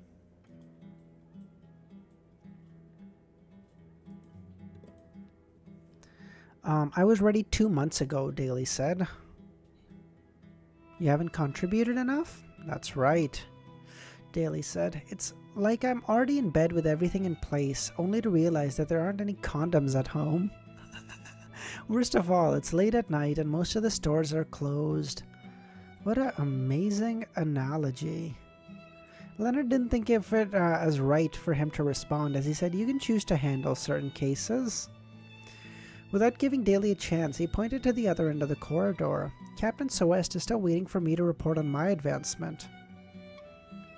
Daly didn't say a word as she watched him leave. By the time his back disappeared around the corner, the lady's expression seemed to turn adrift as she softly muttered, Captain Soest. Does Daly like Soest? Imagine Dunn and Daly making jokes like that. True. Oh my god. If Daly makes jokes like this, she might actually be best girl. I'm kidding. No one would ever outrank Miss Sharon. We love her. In the room where Leonard's red gloves were temporarily stationed, Soest, who had just become a spirit warlock, saw his subordinate walk in. Very good, you've already advanced. I'll congratulate you later. First, investigate this target's dream. It was already late at night, but for the Nighthawks, who were mainly staffed with sleepless, it was no different than the day. They felt even stronger at night. Isn't this something local Nighthawks would do? Klein received the dossier. They've been swamped recently and requested our help. The first thing Leonard did was look at the photograph. Dwayne Dantis. He knew this man as a monster who had survived since the Fourth Epoch. He was at least a saint or even stronger. No, he's not. Furthermore, he knows my secret. Captain Soest, I've just advanced and my spirituality is a little out of control. Is that so?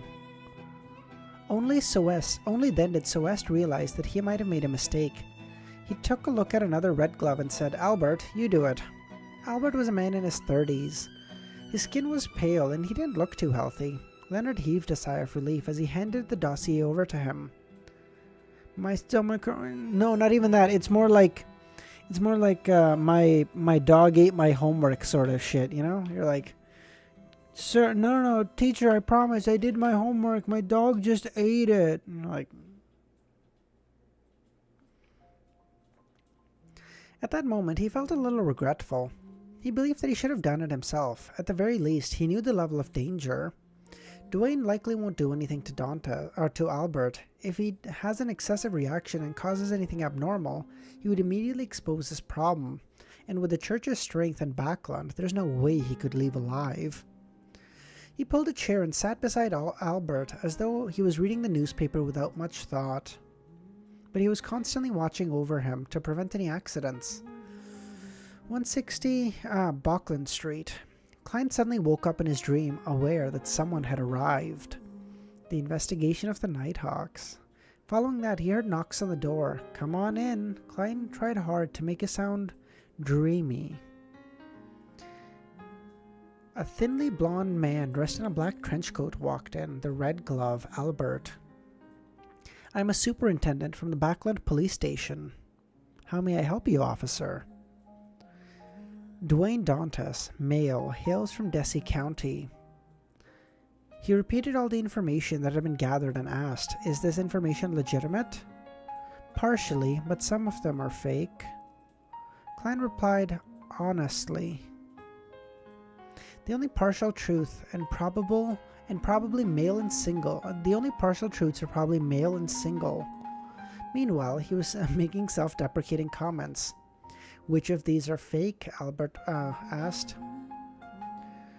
Most of my wealth doesn't come from mining, but from adventuring in the southern continent. He fabricated a story from Anderson's description of West Balam and about how a commoner earned his wealth by relying on elegance, intel, experience, and guts. The story wasn't very detailed, it was mainly an outline. The goal was to make the Nighthawks believe that Dwayne wasn't a beyonder, just an ordinary person with a sense of adventure and risk. 765, a Monday again. Oh, that's why. Oh, I see. It's the start of a new tarot club. That's why. Bro has a legendary Pokemon with him and is still scared. Yeah, but Ramiro, but it's more like he has a legendary Pokemon that's eternally stuck at 1 HP. Like, he can pull him out. If it's his turn, he can pull out the legendary Pokemon, do immense damage, but then that Pokemon is dead. So it's like, you know, like you gotta try to,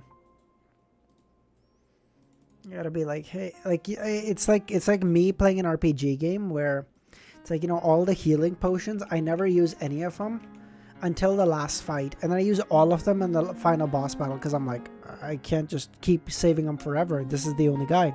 So like the boss will just keep hitting me and I'm just drinking the 800 potions I've saved from level 1 of the game. And the boss is like, bro, why can't I kill him? I'm like, nah, bitch, I'm chilling.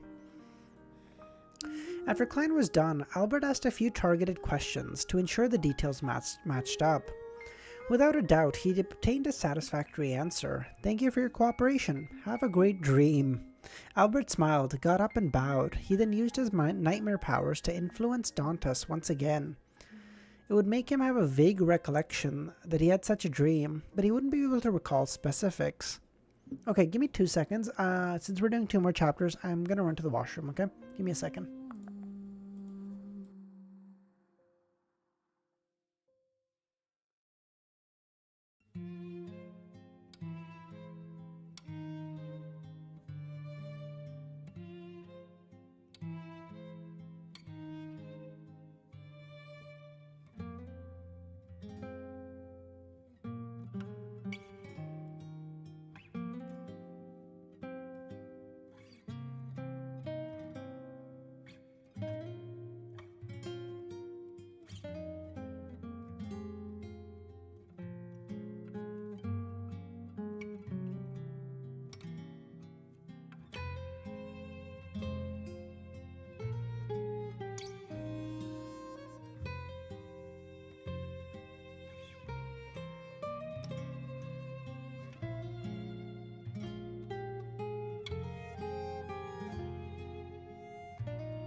I think Wiz is praying to himself in the washroom.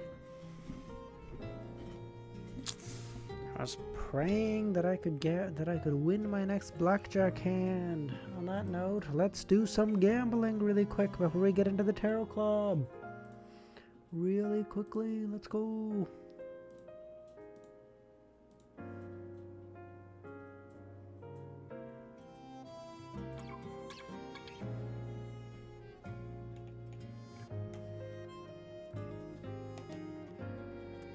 I might have a problem, guys.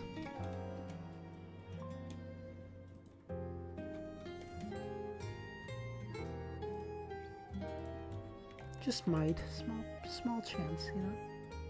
Probably fine. You're kidding, right?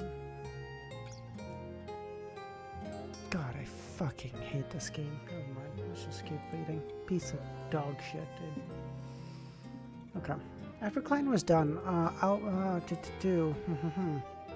Indeed, the Nighthawks place too much trust in nightmare powers. If I were the one leading this investigation, I would design a series of questions that attack the matter from different angles ahead of time and cross-reference to find loopholes. The best method is to enlist Miss Justice's help in creating a set of professional psychological questionnaire and get the target to finish it in the dream. If I were faking something, the psychological state and the mental image he wishes to project would definitely show contradictions from different evaluations, unless he's also a psychological expert.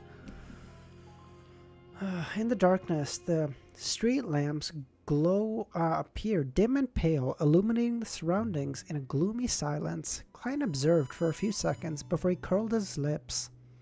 In the basement of the cathedral, Leonard heaved a sigh of relief when he saw Albert wake up and heard his report. He felt even more fearful of the undying monster. With Zero, yeah, today I'm not having great luck.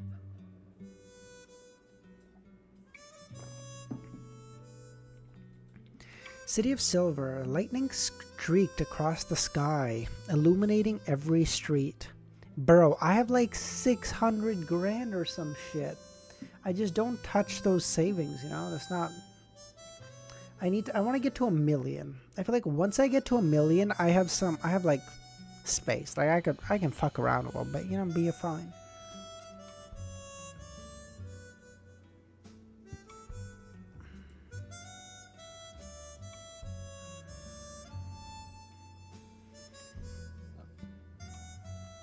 Derrick walked out of the house with the axe of Hurricane in his possession as he headed for the Twin Towers. That was north of the city, the Twin Towers. This pre-9/11? Gamble it all on a coin flip. Ramiro, do you understand with an amount that big? It's gonna end in interference, and I'm gonna fucking throw my camera out the window. Although along the way he had met several residents of the City of Silver, they were either busy sending their children for general education lessons or patrolling every corner in groups. The existence of these people made the City of Silver appear lively, and from time to time Derrick had heard laughter and cheers. He couldn't help but recall the days in Afternoon Town. The number of humans he met every day had numbered about 20, and most of the time they needed to stay in garrisoned buildings. Outside were monsters that lurked in houses under the cloak of darkness. They were eradicated over and over again, but they would appear time and time again. Every team member from the expedition felt a sense of helplessness towards this. There was no way of gaining true safety. They could never feel at ease. No creature would wish to maintain in such a high stress and vigilance for a long amount of time. Therefore, the City of Silver developed a rotational system. It didn't take much time for the first expedition to go from Afternoon Town back to the City of Silver, but there was an unavoidable quarantine and relaxation period. It was only today that Derrick managed to adjust himself, that he believed that he could withstand the negative effects from advancing. Wait, is he advancing? He had previously reported to the chief that he had obtained the potion formula for Notary, and he was allowed to use this discovery to exchange for the ingredients, feathers of a spirit-packed bird. As for the items he owed the moon, he had obtained them from patrolling Afternoon Town and passed them to him with the Fool's help. After advancing, I'll be qualified to select a mystical item for non-high sequence Beyonders. Derrick felt a little expectant. Notaries, that sequence 6, right? Oh... Cool. Derrick is all grown up. When he joined the Tarot Club, he wasn't even a Beyonder. It's cool to think there were only 3 people who joined the Tarot Club as non-Beyonders. Audrey, Klein, and the Sun.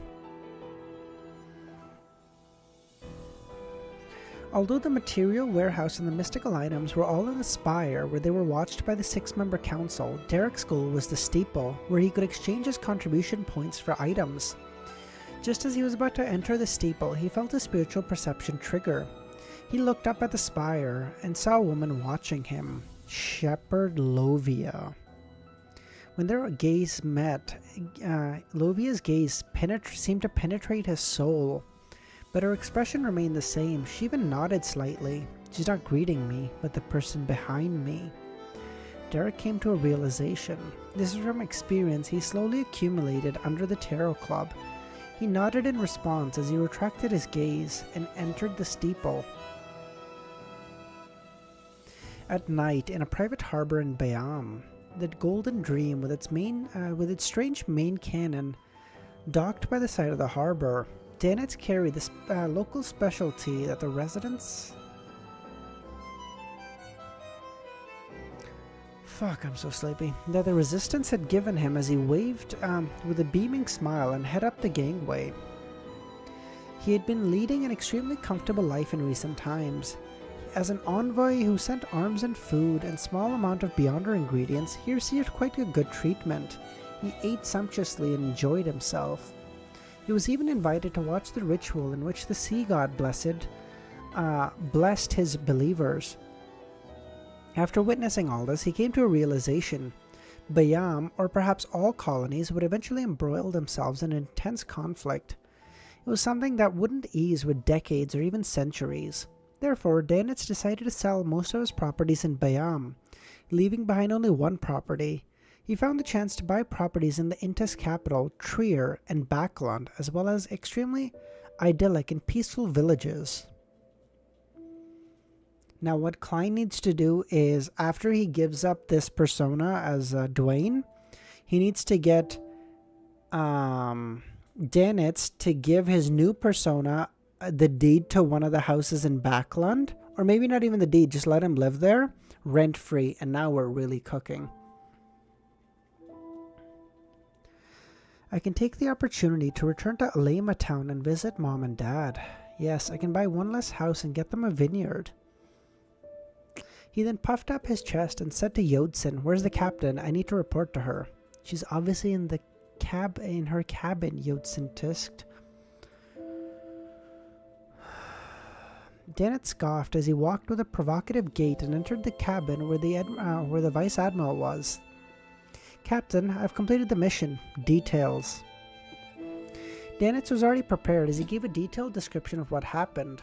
When he was done, he said, "Captain, I met Gehrman, and he got me to ask you if there were any abnormalities with Elvin songster Cyatus's corpse in the golden wine cup." Edwina didn't answer him directly as she walked to the corner of the cabin. Sitting there was a black wooden chest.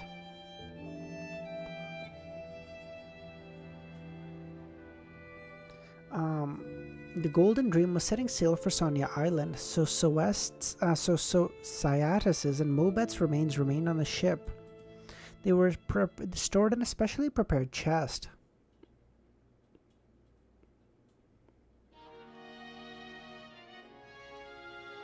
Bending one knee in genuflection, Edwina opened the wooden chest, allowing her interlocked remains to see the light of day. "There's nothing abnormal," Edwina said. Dantis shot a glance and memorized the answer, preparing to report to the mighty fool. "Nothing abnormal?" Klein frowned. According to his theory, there was a high chance there was a problem with the golden cup. To have nothing happen exceeded his expectations. Perhaps it needs additional catalysts. Well, let's hope that never happens. As he temporarily didn't have any intention of entering the sea of collective subconscious, along with his recent focus on the indigenous family notebook, he delayed his plans of searching the book world for a second time. Klein exhaled and prepared for this week's tarot gathering. 3 in the afternoon. Everyone arrived. "Good afternoon, Mr. Fool," Audrey curtsied. After exchanging greetings and taking their seat, Cattleya once again lowered her head and said, "Mr. Fool, there are 3 pages of Roselle's diary this time." Has Queen Mystic still not found the clues why Roselle was assassinated? She's providing diary pages through Ma'am Hermit? What a pity. I've recently been in the fief and haven't had much contact with the alchemists. I can't obtain any new diary pages. I'll head over to the Relic Search and Preservation Foundation after a few days to take a look. Hopefully they found something. Audrey listened with curiosity. Very good. You can consider your request, Klein chuckled. I know that Queen Mystic has already given you the question. I wonder what she's doing in Backland. Cattleya then handed the documents over to the fool. Last chapter, let's go!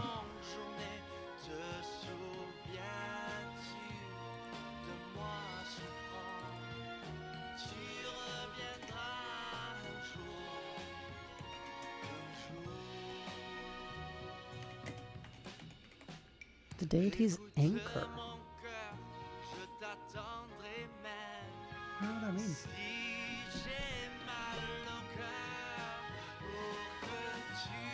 Yeah, I should not go.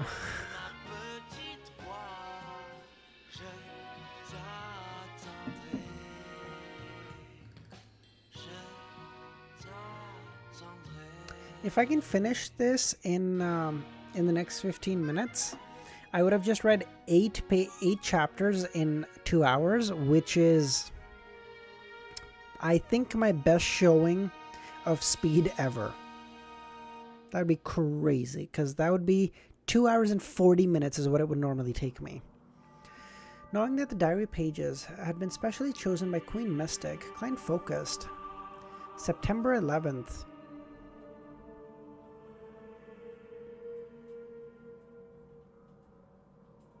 Derrick is heading to the Twin Towers. The diary entry is September 11th. Coincidence?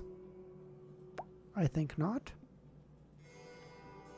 Wait, let me just change the music really quickly, and then we can just continue.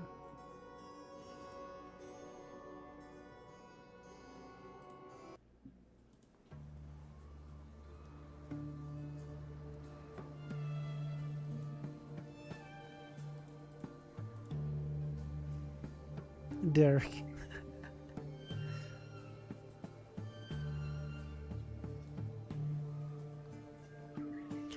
Ever since I became an angel, I've had the feeling that I've had my identity dissociated. In my heart, in my soul, there's a voice urging me, influencing me, and creating an uncontrollable sense of coldness, bloodthirstiness, cruelness, and craziness. This doesn't stem from the external world or an influence of a god. I can clearly sense that it comes from one's genes, the collective subconscious of humanity from generation after generation. It stems from beyond our characteristics itself, not from the remnant psychological influences.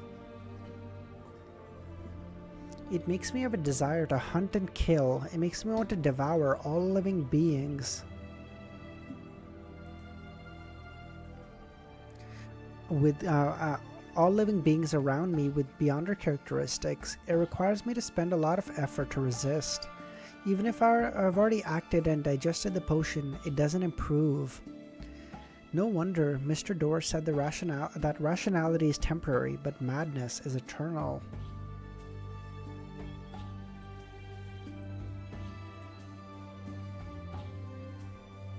Notes, I guess.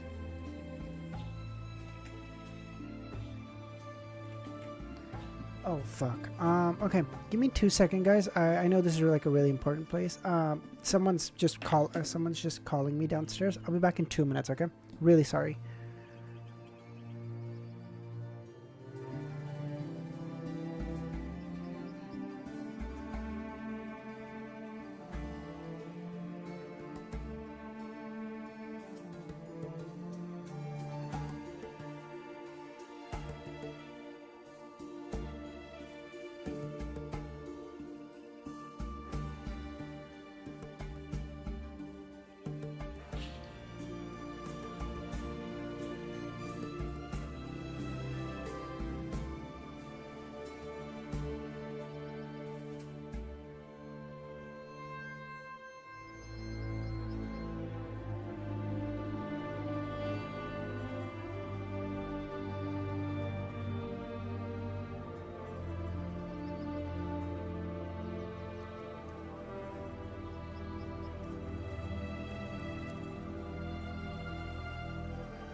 Okay.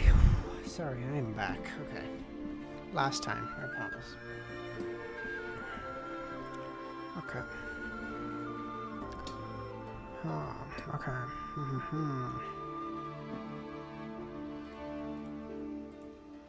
This needs to go in my notes. Why is Roselle losing his fucking mind? So it doesn't. So according to this, it doesn't seem like Roselle lost his mind because he switched to another pathway. He seemed to be losing his mind for some fucking reason. Huh. Just as I was about to go mad, I seemed to hear countless praises from my subjects, people who have benefited from my reformations. They are the believers who see me as the son of steam. They praise me with great acclaim. They have created songs and poems for me. Their voices seem like a ship's anchor that help me secure myself in place. Interesting.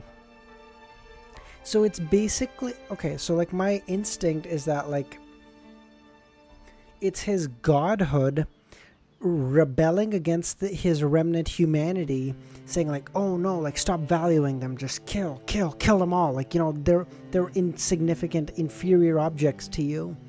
But then their praises of his godhood, did I?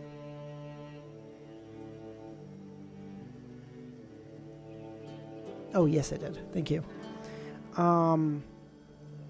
But their praises of his godhood anchor him to say like, okay, they're valuable. Maybe not as valuable as me, I'm a god, but they're valuable as subjects. Interesting. But sorry, going back. September 28th, I haven't written a diary entry in ages. In the past half a month, I seem to see myself being replaced by a stranger, bit by bit. I turn cold and terrifying. Even my daughter, Bernadette, can only allow me to show her minute amounts of love. Very, very tiny amounts.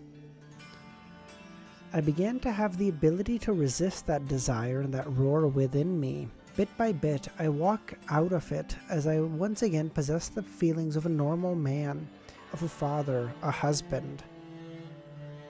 Just as sequence 2 alone causes such changes. At sequence 0, how terrifying would it be to resist that madness? Perhaps they also need an... Oh, that's interesting, eh? Hold on.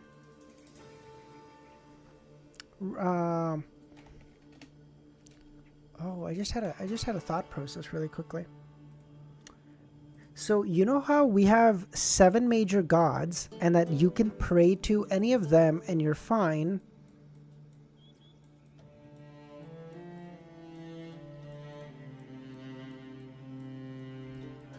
Is that 7? 1, 2, 3, 4, 5, 6. Oh, that's like a 7. Okay. You can pray to any of these 7 and you're fine. But if you pray to any other existence, it's like, it's a big no-no. Because it's like, hey, these are evil gods, right? Evil. What if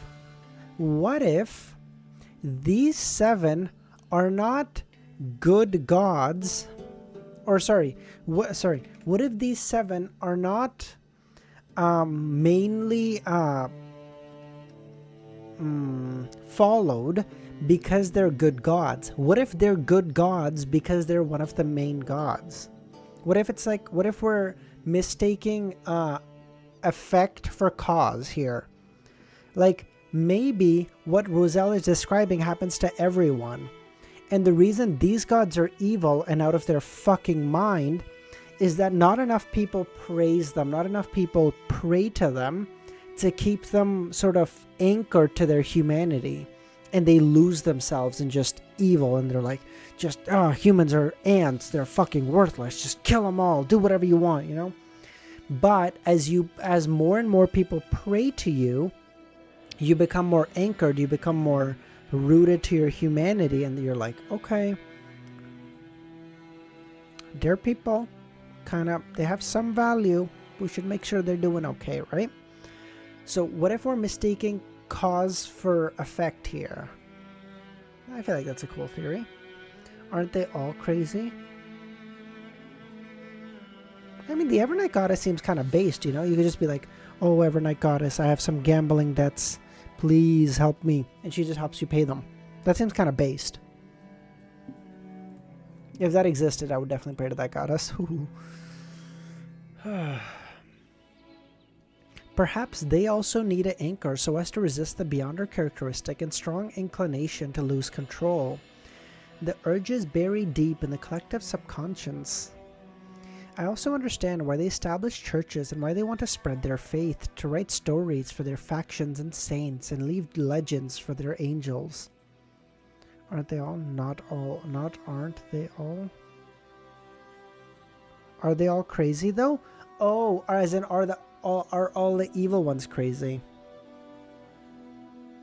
So like Mother Tree of Desire seems out of her fucking mind. True Creator seems out of his fucking mind. Dark Side of the Universe, I don't know anything about, so I don't want to judge him. Hidden Sage seems out of his fucking mind. So yeah, I would venture to say so. But I don't. But why do they not have any anthropomorphic form other than symbols? I can't understand it. I'll try asking Mr. Dorr in the future. He seems to know a lot in regards to the domain of deities. If he had been released back then, this might very well be an additional deity today. September 29th. After rereading yesterday's diary entry, I recall the corresponding ritual of my sequence 4, 3, and 2. They clearly had hints of madness and cruelty, akin to the kind held by antagonists in novels.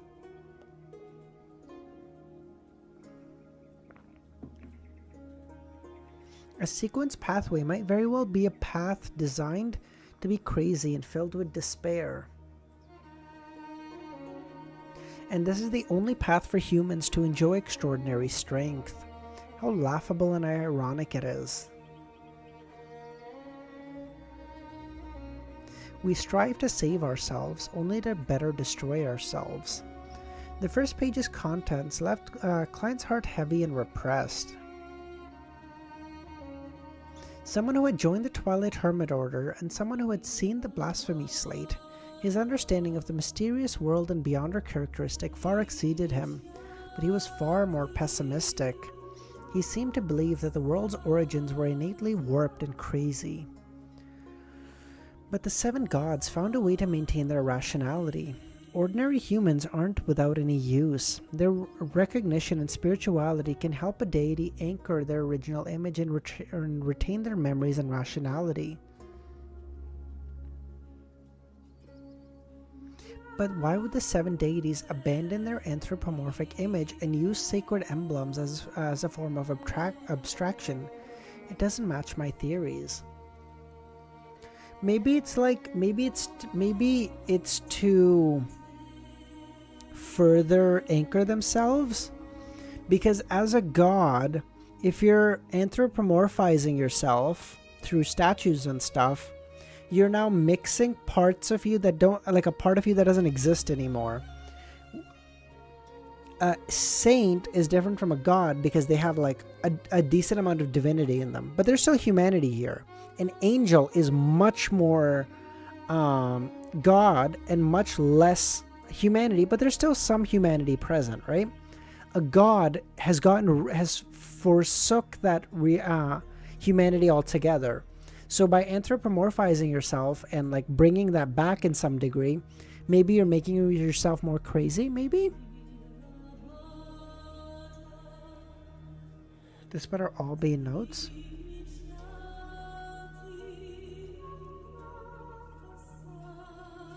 Fine. It'll go in notes.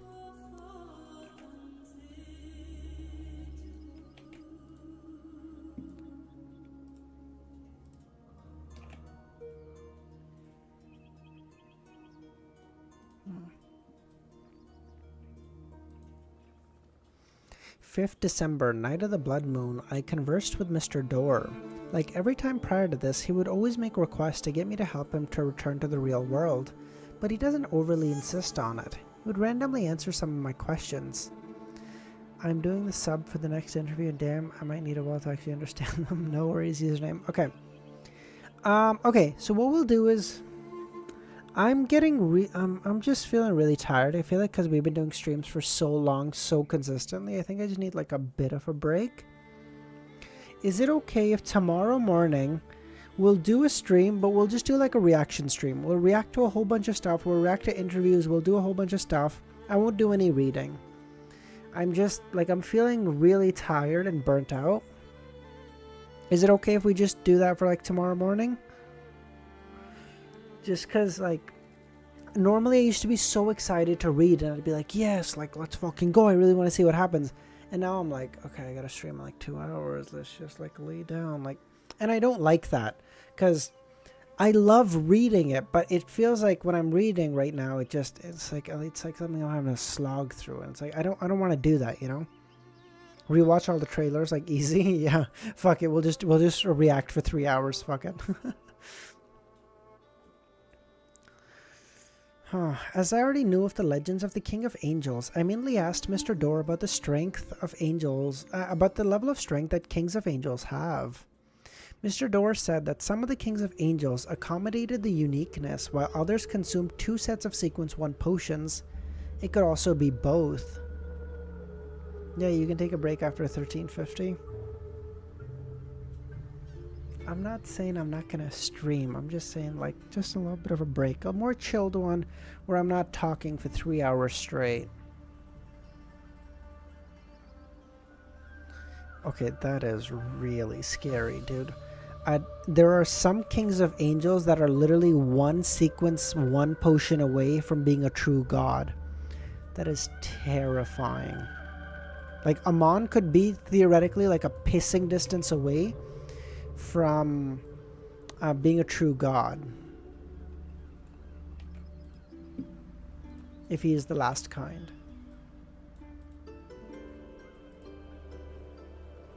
What the fuck is a uniqueness though? I still don't know. The word accommodate is used in an odd manner. I had asked him about it, but Mr. Dorr didn't answer me. All he said was that if one was unable to accommodate the uniqueness, that the uniqueness would be a burden instead of an aid, before they held the ritual to advancing to sequence 0. It's understandable. It's akin to a grade 0 sealed artifact. The negative effects are terrifying, and the uniqueness must be even more exaggerated. I also asked why Kings of Angels accommodated their uniqueness. No, I already read this. No, yes. But similarly, Mr. Dorr didn't give me an answer. He said that Amon and Adam make all the angels feel a sense of envy because they were born with a uniqueness and didn't need to consider the problem of accommodation.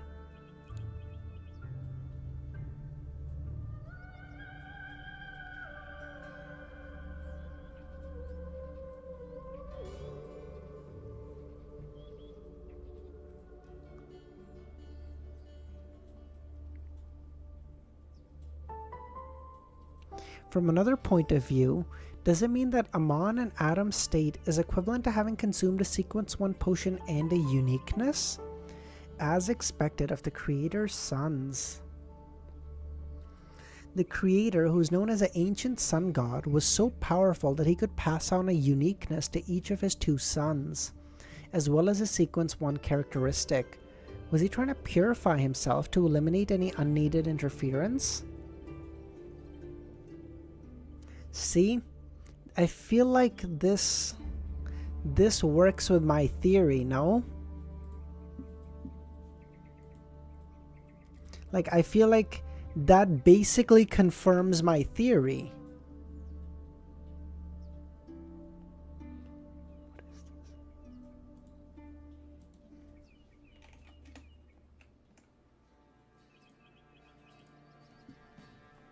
Like ancient ASG was the super god of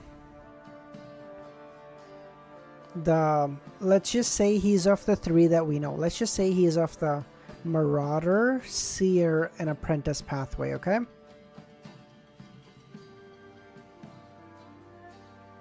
And as a super god, he was able to pass on a sequence 1 of, I don't know, let's say Apprentice and Marauder. I don't know what pathway Amon is from, but let's just say, okay?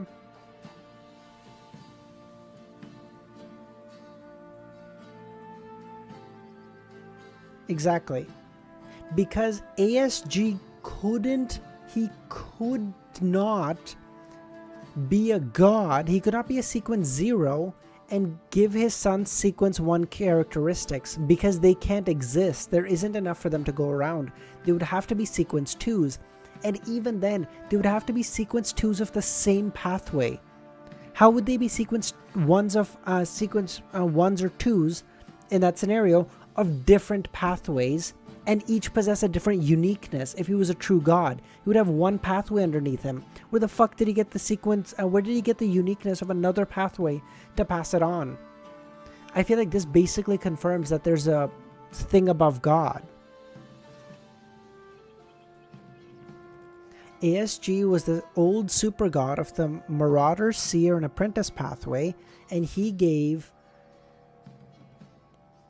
Amon sequence 1 of the Marauder pathway and its uniqueness, and Adam the sequence 1 uniqueness and sequence 1 and the uniqueness of either the Seer or the Apprentice pathway. Should we divine which pathway? Should we divine this theory? And you know what? I don't even know why I'm asking. I'm divining this theory.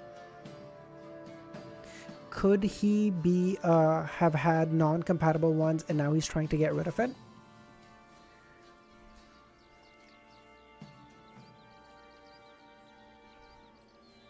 Okay, let's try to talk through that theory really quickly. So let's say ASG is a sequence 1 of a pathway, and he goes here to a different pathway, or to a 0, okay? Are we saying that a god can kill a different... So he becomes a... Or rather, let's just say this. He becomes a god of his pathway, okay? Let's say his pathway was the Marauder pathway. For argument, doesn't really matter which one, you can take any of them, okay? He becomes a god. Are we then saying he killed a different god and then took their characteristic, and now he had both pathways, but he was losing his mind because he had too much that were fighting in each other? I don't know if a god can just take the characteristic of another god. I don't think that would work. I feel like a 1 can go to a 0 of a different pathway like Alista did and lose his fucking mind. That would make sense. But in what universe are you able to go to 0 and then take another 0? What is happening?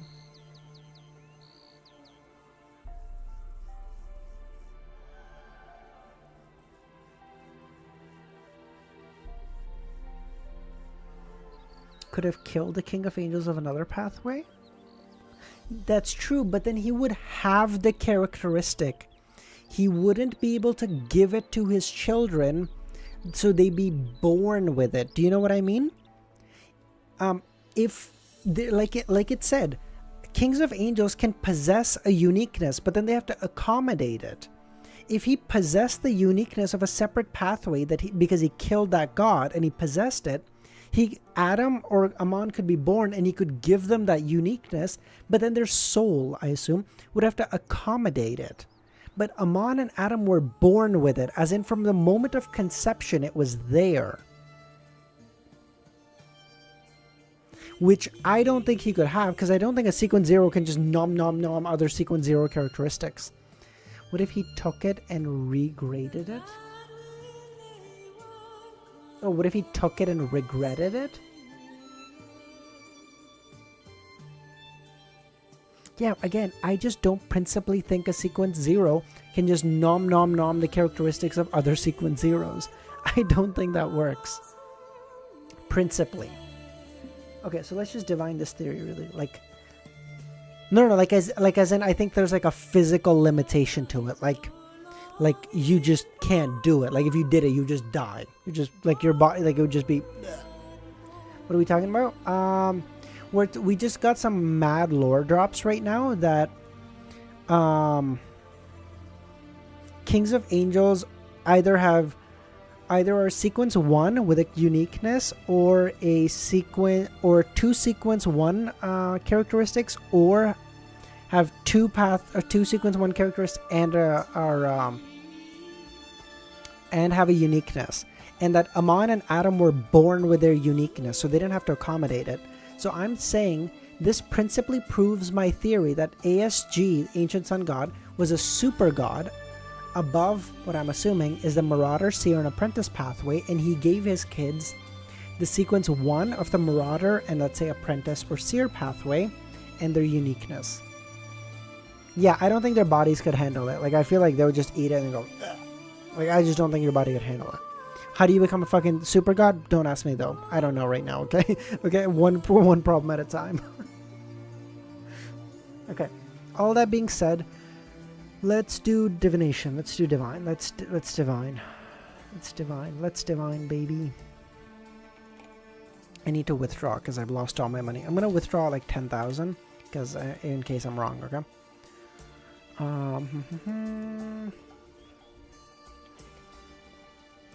About retrieving his authority, I do, but again, retrieving would mean he gave it to the other kings of Angel, which works just fine. Because you can give it to them, but then they accommodate it as the other ones are doing. But Amon and Adam don't accommodate it. They were born with it. No, I don't know Adam's pathway. 3,000. Don't tell me. Do not tell me. The ancient sun god was the super god of the Seer, Apprentice, and Marauder pathway. Falls flat on its face. Oh, it falls flat on its face. I feel like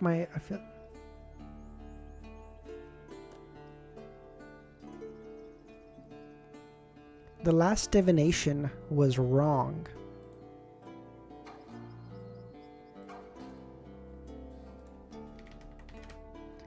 The ancient sun god is the super god of the Seer, Apprentice, and Marauder pathway.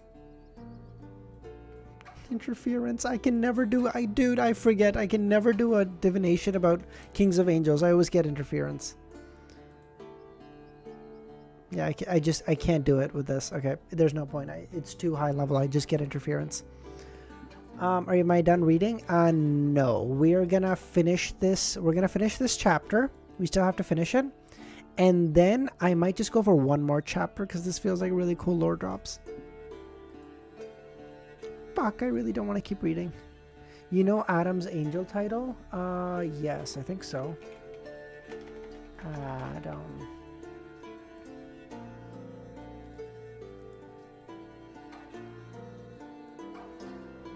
No, I don't know Adam's title.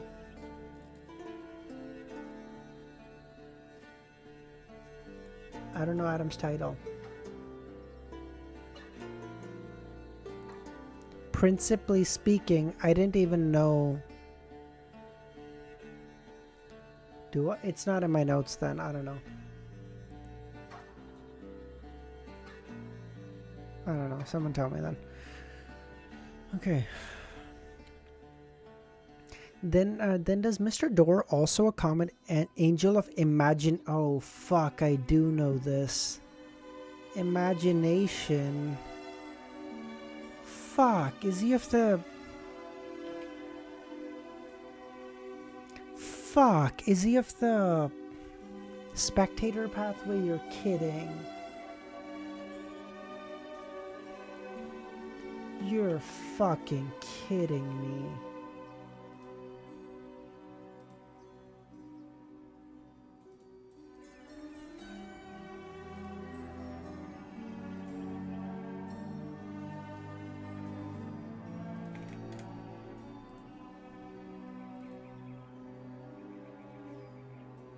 But then I definitely don't know how that works. What is the fucking ancient sun god at that point? I'm so confused. I feel like I make a good theory and then it goes out the fucking window. I want to go home. I have to stop reading. I don't want to read this anymore.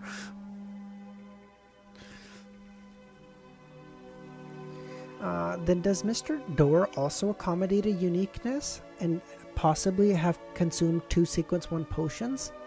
I didn't ask because I knew he definitely wouldn't answer.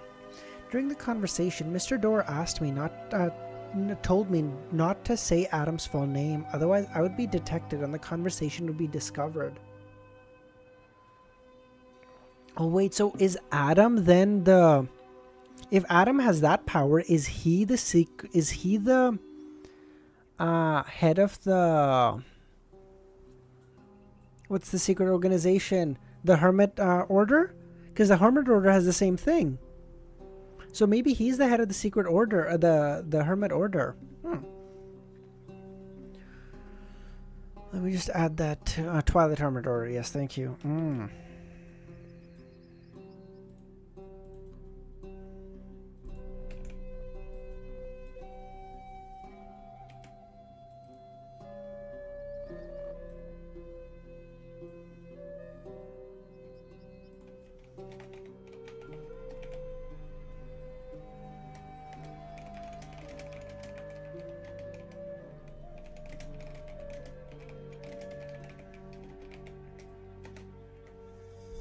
Sorry, just adding that to my notes, that he might be the head of the Twilight Hermit Order.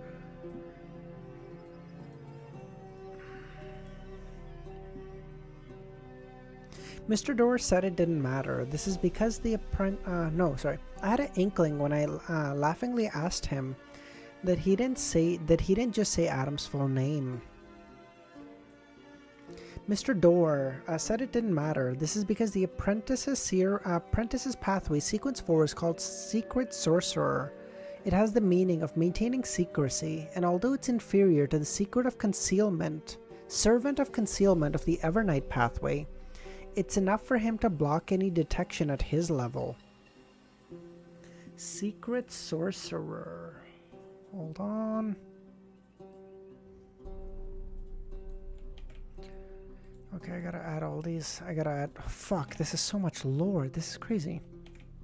Oh my god, you guys are gonna have to put a fucking just tape over my mouth next time when I'm talking to Easy. Holy shit. I know Secret Sorcerer, right? Secret Sorcerer, yes. I know this. Very good. Servants of Concealment, which is the Evernight pathway. The Evernight pathway that's the Sleepless pathway, right?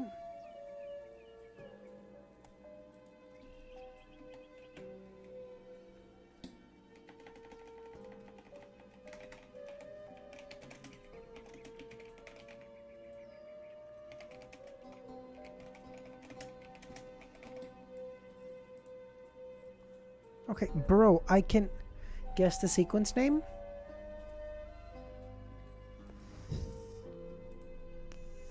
Three. I'm gonna guess 3, because it says Secret Sorcerer, which is sequence 4, is inferior to it. So it'd be silly for him to say like a sequence 2 is the sequence 4 is inferior to a sequence 2, because it'd be like, yeah, that's an angel, motherfucker, no wonder it's inferior. But if it's another saint, it would make sense. Then be like, it sucks in that regard, okay? Like, okay, they're both saints. One's a little higher, but like they're both saints. Fair. I asked another few questions regarding the deities, but the door didn't answer. All he said was that I had the ability and opportunity, and I could head above the moon to take a look. I would then understand many things.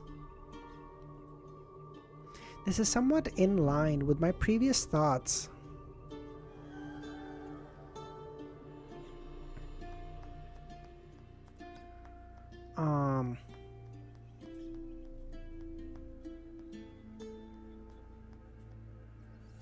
What does that even mean? I asked another few questions regarding the deities, but Mr. Door didn't answer. No. This is somewhat in line with some of my previous thoughts, but I'm suspecting that if he is luring me to get there to take a chance to return to the real world. After all, his appearance each time is related to the moon. As long as Mr. Door appears, there will be plenty of information, usually covering an entire page. His explanation of the level of strength of Kings of Angels does match my theories. Bro, how does Klein beat this?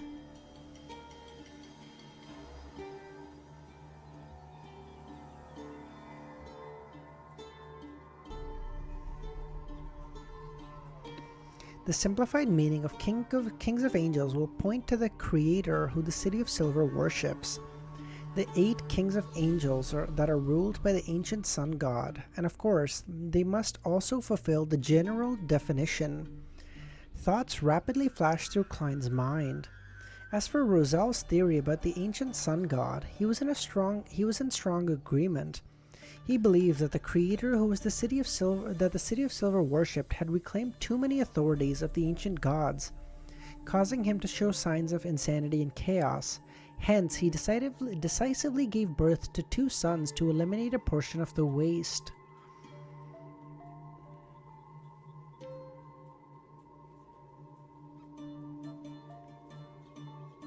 I don't understand. No, I didn't miss it, Romero.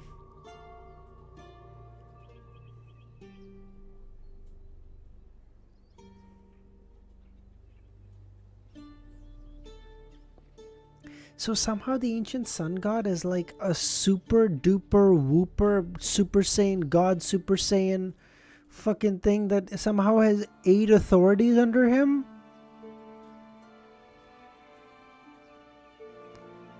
I don't even understand. What the fuck is happening? What the fuck am I reading?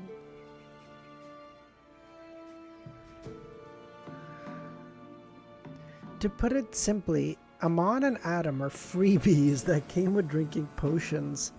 From the looks of it, Angel of Imagination Adam clearly possesses the uniqueness of the spectator pathway. He's likely the mysterious father of the Twilight Hermit Order. Since ancient times, he has been interfering with the direction of the times in order to revive his father. I wonder if he has advanced to Sequence 0. Even if he hasn't, the number of angels that the Twilight Hermit Order can mobilize probably exceeds my imagination. Oh, Secret Sorcerer. Actually, the meaning of keeping secrets, as well as the implication of concealment. Klein recalled the symbol on the back of the fool's chair, a pupilless eye, representing secrecy, and the contorted lines representing change.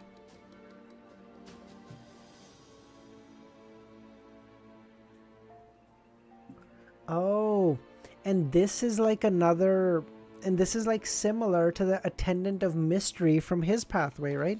Attendant of Mystery, which is the Sequence 1.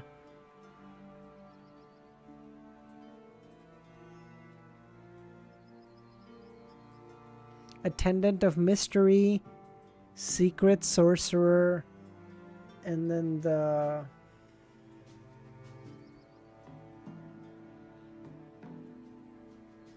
And then the one from the Sleepless Pathway. Which one is that one? Servant of Concealment. Ah, they're kind of similar. He reined in his thoughts and flipped to the 3rd page. Oh my god, there's another page. November 28th. I dreamed of Grimm again. Who is Grimm? Who's Grimm? Grimm and Edwards. They were the 2 people on his with him on the ship. Okay, cool. He was the smartest among my subordinates, but he died in the fog sea due to some infection. One of the 4 horsemen, yeah. Back then, I knew that the nameless island hid secrets with unimaginable danger, but due to my lacking strength, I could only hold back. The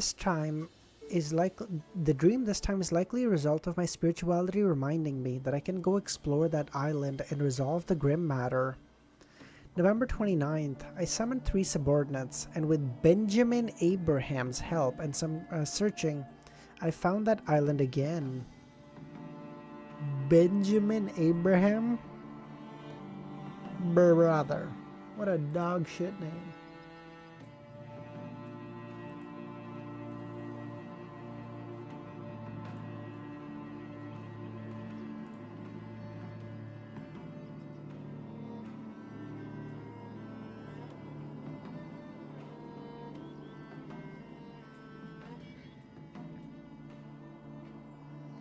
I didn't directly enter, and I decided to rest for the day along its periphery.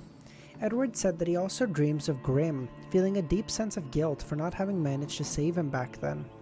That is not your responsibility, but my problem. That's what I said to Edwards, because I am their leader. November 30th, we ventured deep into the island. Existing here were Beyonder creatures that had large sources of data claimed that have gone extinct. Existing here were Beyonder creatures that large sources of data claim that they have gone extinct. They gathered here without any conflict, as though they were consecrating something. This bunch of Beyonder creatures without any intelligence appeared to be holding some ritual. They were praying to some unknown deity. In the ritual, I saw Grimm.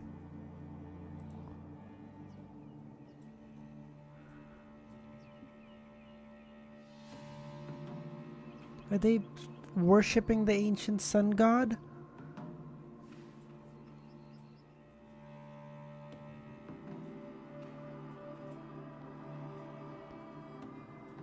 Dude, I don't... Do we end here? Do we keep reading? Someone tell me. I don't know. I don't. I am so done. I'm so fucking done.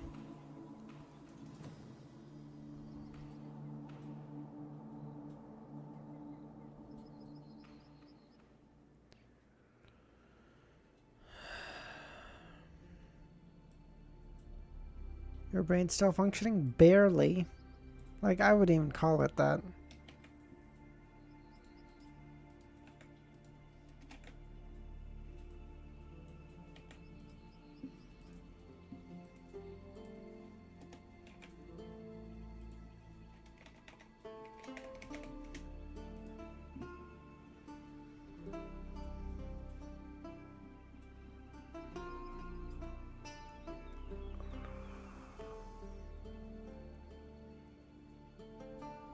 I think this is a good point to stop. Okay. We'll stop here. Yeah, we'll stop here. This is fine.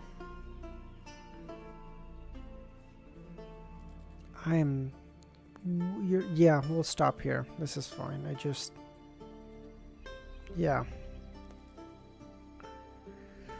We'll just end it here. Yeah, this is fine. Classic Unk behavior. Fuck you. Yeah, no, we're gonna stop here. There's just no point. I'm not retaining any of this anymore. I don't even know.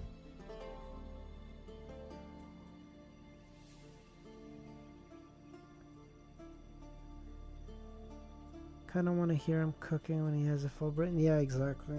Yeah, we'll do this hopefully in the morning. See, tomorrow morning we're gonna have a chill stream, no reading, just reacting, maybe some theory crafting. We'll have to answer some questions, stuff like that. Okay. So we'll do this better, okay? Yeah, we're gonna end it there. Thanks y'all for staying.